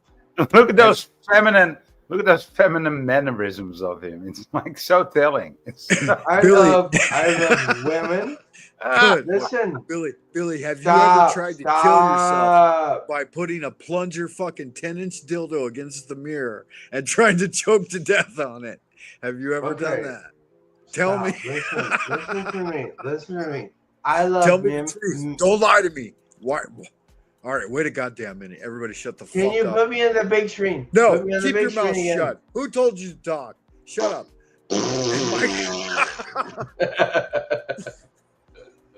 No, really. I am a lover of men and women. That is truth. I love both of them. yeah. See, that's how. Yeah, that's I But love that's both but men have you sexes, so stop. soft gaying the channel, the panel. So Yeah. what? I'm not Yeah, well- gay. Yeah, yes, you are. Yes, But have you you ever? are. Yeah, you might be a little gay. Have you ever tried to choke yourself to death on a dildo? That's my question. Voy, it's your show. I can only stand so much of Billy. You know, it's mainly because I think he's actually acceptable when he's not so drunk and less tipsy. You know, he will not be as gay as he is now. He can actually, you know, present himself What? slightly less gay. What? But you know, when he's drunk and he's on panel, it's so. I mean, the whole hair thing, you know. Well, he's got a message to Oh bring my forward, you know, God. and his Does he? message. Does he? It's- What is the message? It's like a shout out to all the greats out there, right? The Slow State, the Insanity Let me up. Machine, Let me up. Paul let me up. Enslaved, Jack Talcott, Rotten Tomato. I mean, he's coming to represent the static. Look at that. Look at that. Yeah. Yeah, he's got that energy. Yeah. He's got that corporate chill energy. No, it's really good. Okay, really so okay, so that was here's the hurtful. I thing. shouldn't have said that. I'm sorry. So- I'm sorry. so- Shut, wait a goddamn minute. Let me Oh, apologize. 5'2". I'd say Yeah, I 5 shouldn't have foot. fucking said that. I shouldn't have said that. You've absolutely. Your penis is much larger than 5 to 6 inches, man. When you're fucking rock hard, you're sporting a 7.5 to 8 inch woody. You know, balls swinging like fucking bowling balls, and ready to shoot and fire like nobody's business. I mean, I apologize. I shouldn't have said that. That was lame. Go ahead, Voy. I'm sorry. Voy's got the microphone, guys. You want me to react to that? I want to hear Billy. No, that's for Billy. I'm sorry, man. That's Billy. Billy, Yeah. but I'm just telling you, bro. 3 to 5 inches. That's not true, man. That's not true. But Voy, I wanted to see how you could respond to that. You want to see my inch game? No. No, Okay, I mean some people. okay, some okay. people- some of the Boy, best- Okay, go ahead, boy. Let me tell you guys. Let me tell you. Everybody, shut the fuck up for a minute. Let me talk. Some of the best people I've ever met were eunuchs. I'm here in the Forbidden City, bro. It was a tradition of theirs. and I've met a few, and they I have love really, you, Frank. eunuchs, man, Frank, you eunuchs, know I love castrated you. men. I Yeah, love go ahead. you, Frank. I love Have you met a castrated man before? I mean, that's Your quite cue, Billy. That's your cue. that's quite Frank, a thing. you know, here's the thing is, I'm a guy who has 2 little testicles, you know, and I love Sure you men. do, I sure love you men. do. I love Nobody women. believes Here's you. here's Are the you thing. gelded? Do you know what gelded means? Here's the thing you- is, I are you have gelded? You little guys- balls. I have little bitty Oh, balls. yeah. They're beautiful. It is what it is, but They're they're like beautiful. golf balls. They're like they're like little nuts, like little peanuts, you know. But Like here's the cashew thing. nuts, like fucking hazelnuts. They're like little pecans. Little pecans. Do you know what a pecan is? That's what my nuts. If I'm shoving my dick in your mouth, Yeah. they're gonna be Little- chestnuts. It's when nothing. you suck my dick, Nuts. I No, oh want my you god! to suck Hey, whoa, my whoa. pecan balls before I come on your face. That's what I'm saying. You go too far. You go too far. Okay, let me Just take what things I'm back thinking. down. All right, guys. So sexuality, it's an important thing, and I think the proper sexual alignment is men and women, right? Vaginal sex. I don't like the Well, Hershey yeah, highway. I love I'm not women down and men. for a chocolate Men and fucking women dick. are the I best. think it's bad magic. So I'm just curious. Men and women are the best. What do you think, Voy? I hand it off to you. What do you think is a healthy sexual relationship? Well, not with Billy. You know, well, not for me at least. What are you gonna do? You want me to suck your dick? Fuck you, dude. I don't even fucking know you, man. Neither. Dude, here's the thing is, if I know you, I may suck your dick. You know, but I don't know you. You know what I mean? Yeah. Yeah, that's pretty gay, man. Here's the thing is, I am gay. I am gay. I mean, but you used to be a woman, right? Back in the day. No, I've never been a woman. No, he's You know what? Here's the thing So, is, my I next like question men. is, I like Billy, women. Billy, There you go. if you're gay, have you watched Jack Talcott's show? Do you know Hank? Hank is also gay. Are you familiar with Hank? I've watched Jack Talcott, but I don't know about Hank and all that sort of thing. But, yeah. Have you hooked up with? I watched. Have you hooked up with Hank before? I don't know who you're talking about. Yeah. Okay. Like, you know. So here's the thing when is, you say I you're like gay, the Powder Dusty. I like the Powder Dusty. He's a great looking man, and I love him a lot. I just want to like grab him and hug him and kiss him. That's what I like about that guy. The Powder Dusty. I love him. okay, yeah, that's a thing, I guess, right? I don't know. What are you drinking? What are you Well, drinking? I'm drinking a beer called Frio 6.0. Okay. So it's a 6.0% alcohol, and it's 16 ounces of beer. Yeah. It's good stuff. Yeah. Yeah, good stuff. Yeah, it's pretty good, man. Pretty good. Now, the ancient Greeks and Romans, they did a lot of drinking and vomiting.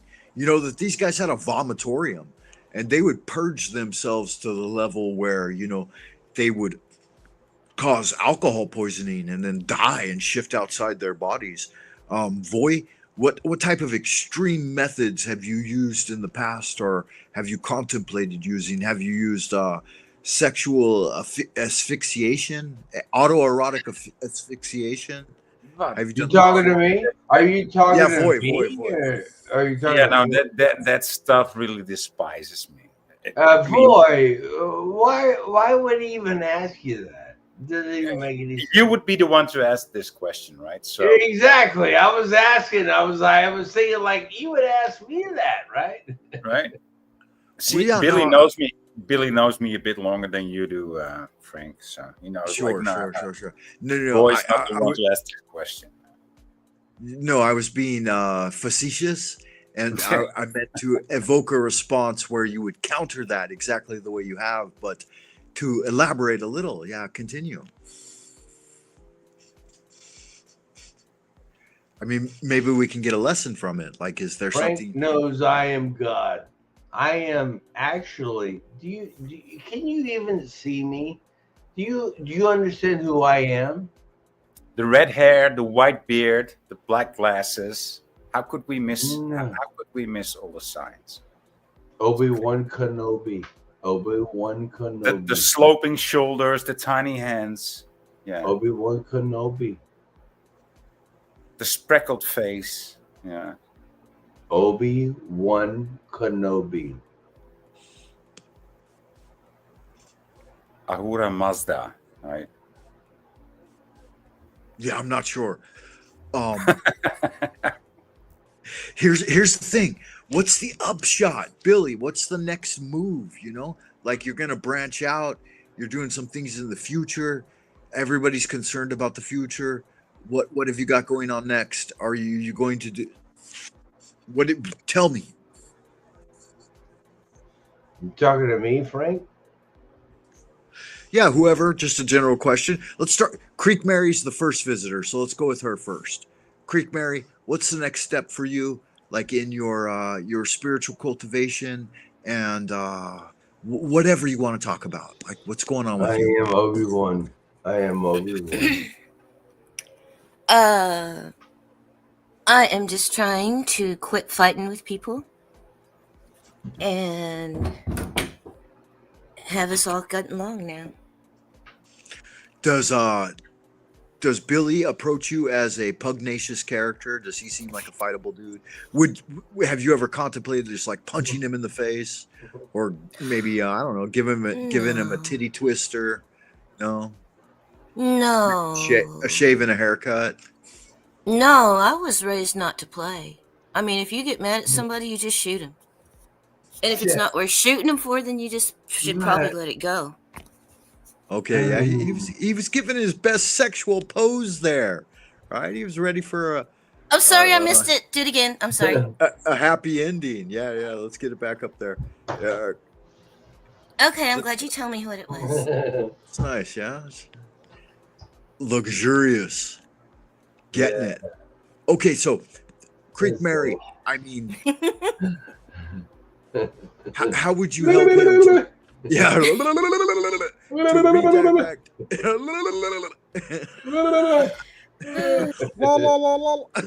Okay, here's the thing: is I am Luke Skywalker. Wait a minute. Think about me. I am Luke Skywalker. Let me tell you something, Billy.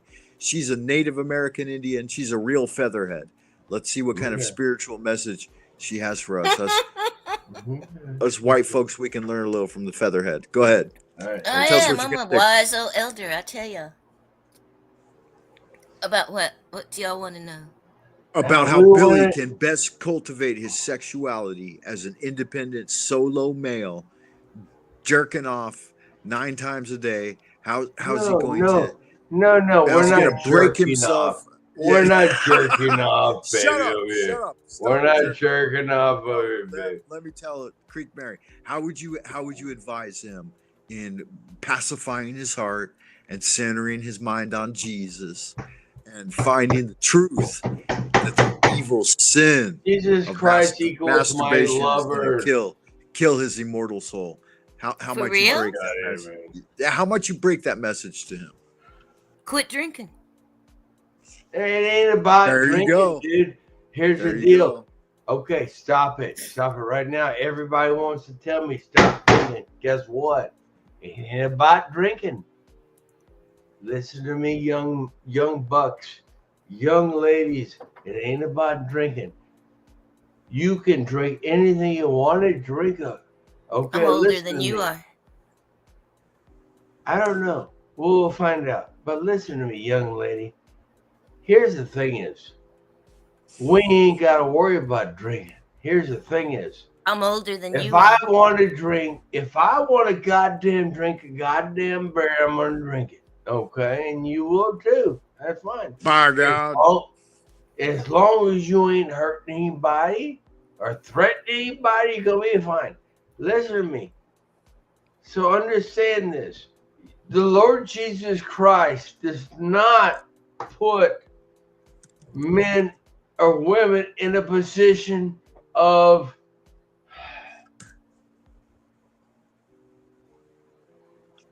I don't know what they call it, damnation.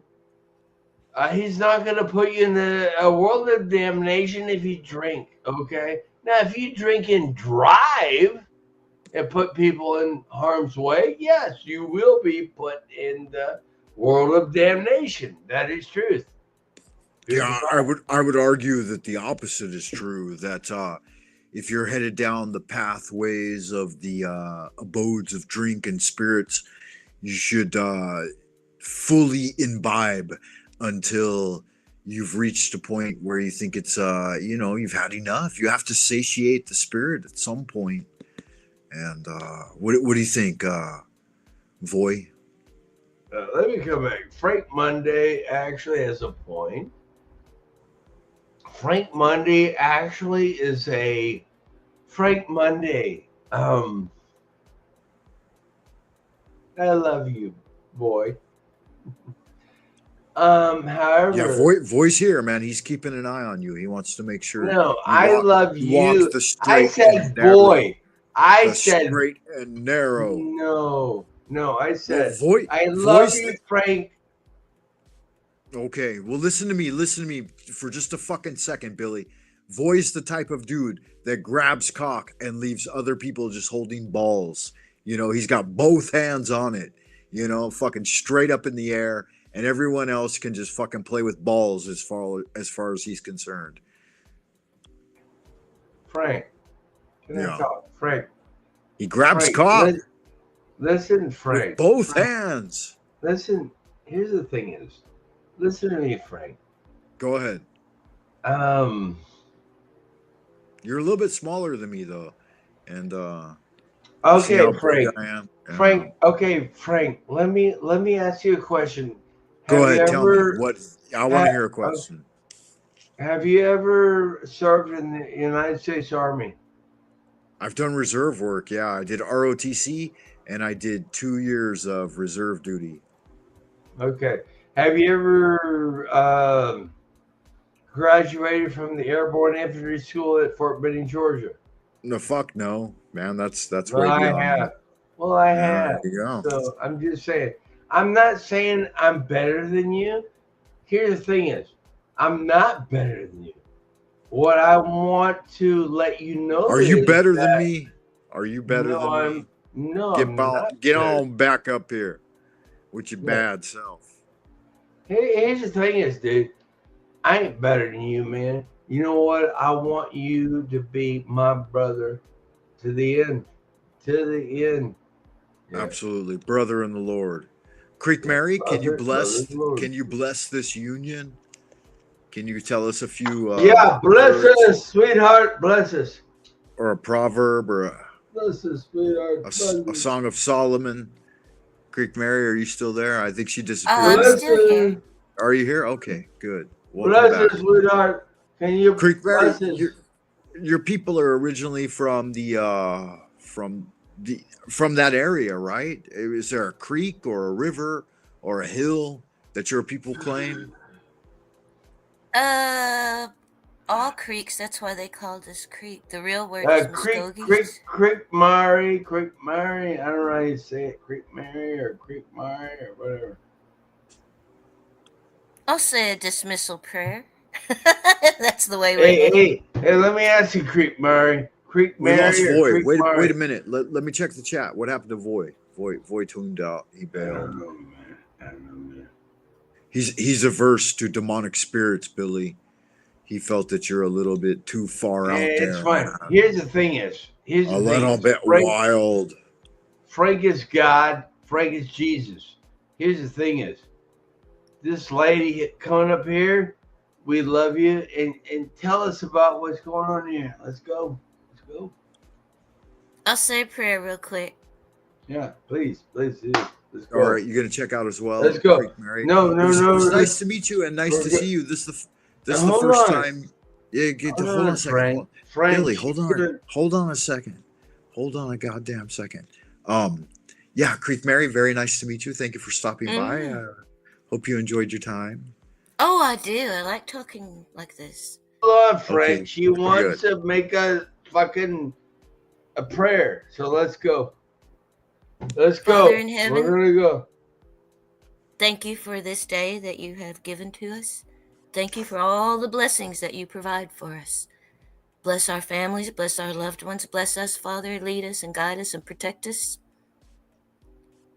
Bless all we do. Amen. Bless all that we do. Thank you, Creek Mary. You know what? The best thing you said was bless each and every one of us and make us godlike. Make us godlike. Make us be the person that loves our family more than we have ever loved it. And that's it. And that's what I'm thinking. What do you think about that, Frank? Yeah, it's good magic. That's good magic. I mean, lots of good things going on in the world, lots to be grateful for. You know, take a moment to wiggle your ass around on the seat and be grateful for the nice chair you have, the access you have to a dark mirror, right? Ancient Solomonic magic. Here you are projecting across the ethers, you know, electrified, envision. You know, it's not even about fun. It's not about fun and very whatever. high level magic, right? Generating an Younger- image, Okay, making Frank, an impact on the world. Frank. Yeah. You're getting a little Tell carried me. away with it. Tell me where But here's the thing. are you? Look, Yeah. here's the thing is, okay, it's not all about It's good us. magic. We're not. It's not about us. Take a No moment to way. breathe. Take a deep breath. Okay. Relax. Command yourself to relax. Imagine your holy Okay, guardian fine. angel I'm breathing, but standing listen, above you in Frank, red gold and light, Creek, wings vibrating at a high frequency. guys and ladies, You and my your family, angel are my one. family. It's not about us. Embrace your You know what it's holy about? guardian angel. I know. You're filled with power, longevity, fertility, fecundity, long life, wealth, and wisdom. Imagine your ancient ancestors, King Solomon and King David before him, Moses and Abraham, surrounding you, watching you, empowering you with the way. Yeah, it's good magic right there. Look at that kung fu. Getting some fucking kung fu on, baby. Okay, so Yeah, bring it back down to I reality. actually. Feeling good, looking good. It's not about all that, but it's about Golden blonde hair radiating out Frank, from your Frank. scalp. Bearded Frank. gentleman, you beautiful bearded bastard, riding the wave of ancient archaic energy like an Aryan god. Oh my God! You guys are like, you want me to take my panties off? You want me to take my panties off? Oh my God! I'm gonna take All right, my no, panties off. Oh, dear. no, I'm gonna no, go. no. I'll let y'all go. You guys, you're too funny.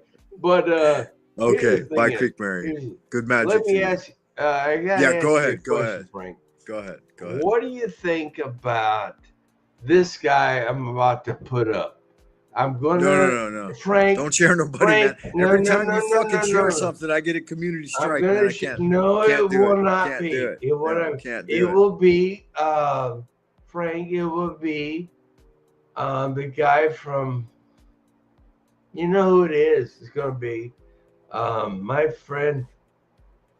Can't do it, man. Can't do it. No videos. Well, I haven't You- told you yet who you're- it'll be. I haven't You're- told yeah, you who it'll look, be. look at this guy. 3 powerful lessons to ignite immediate change in your life, I haven't told you it'll be. or too It'll complacent to walk. be my friend. The extra mile is a lonely road. It's where the faint-hearted turn back, where the average falter, and where mediocrity breathes its last gasp.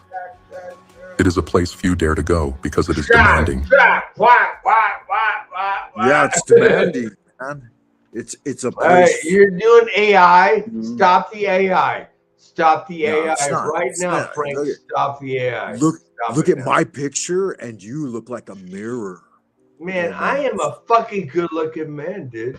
I'm a great-looking man. Look at me, dude. It's almost like a I'm a mirror. great-looking man, dude. You're looking good. Okay, Yeah, looking good. Okay, so what Very I would twisted. like to do, just stop. Please don't interrupt me. real quick. I actually want to play my friend, if you don't mind, he will be your master. And you know who he is? You know who he is? Do you know who he is? I don't know. Tell me. Who is it? He is the master of fucking disaster. Gene Simmons?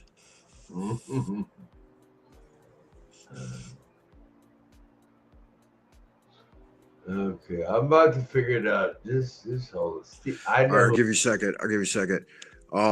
Yeah, guys, we're running out of time here for this evening. I appreciate y'all Grueling stopping and by. unforgiving. Y'all good looking. But for those who tread give it, me just a second. who refuse to we got stop Billy at good enough, in the back room. the road leads to transformation. We're It leads thinking not about just to more work, transformation, but to more power, leveling up, more respect, and ultimately, more success. more success. That's what we're all looking for, man. More success. We have gone long in the tooth this evening, guys. I'm gonna finish this off here with the invocation of total integration. Here's how it goes, man. Can you guys hear me okay? Can you hear me? Heaven and earth are the spontaneous manifestations of the subtle, wondrous universal law. As the original oneness expresses itself, gross and subtle energies become distinctly divided. Our bodily caves are brightly illuminated by the mysterious light from the three Dantian bridge points leading to immortality. The powerful spirits of the eight directions conjoin my being with the true origin of life. By the absolute order of the divine Lingbao in the highest ninth heaven, send the positive energies of Qianluo, Dana, Dunkan, and Taishuan to destroy my spiritual obstacles and debilitate any evil influence. This order is given by the highest sovereignty. It is a jade oracle from the soul origin. I invoke with strong sincerity to drive away the demons and evils and lengthen my healthy years. The attained spirits respond. The evil demon king, Mo Wang, is chained to stand as our garden servant. The negative atmosphere has been dispersed. Positive atmosphere has been generated. The Qi of Tao is everlasting. So it is commanded and confirmed. So it is.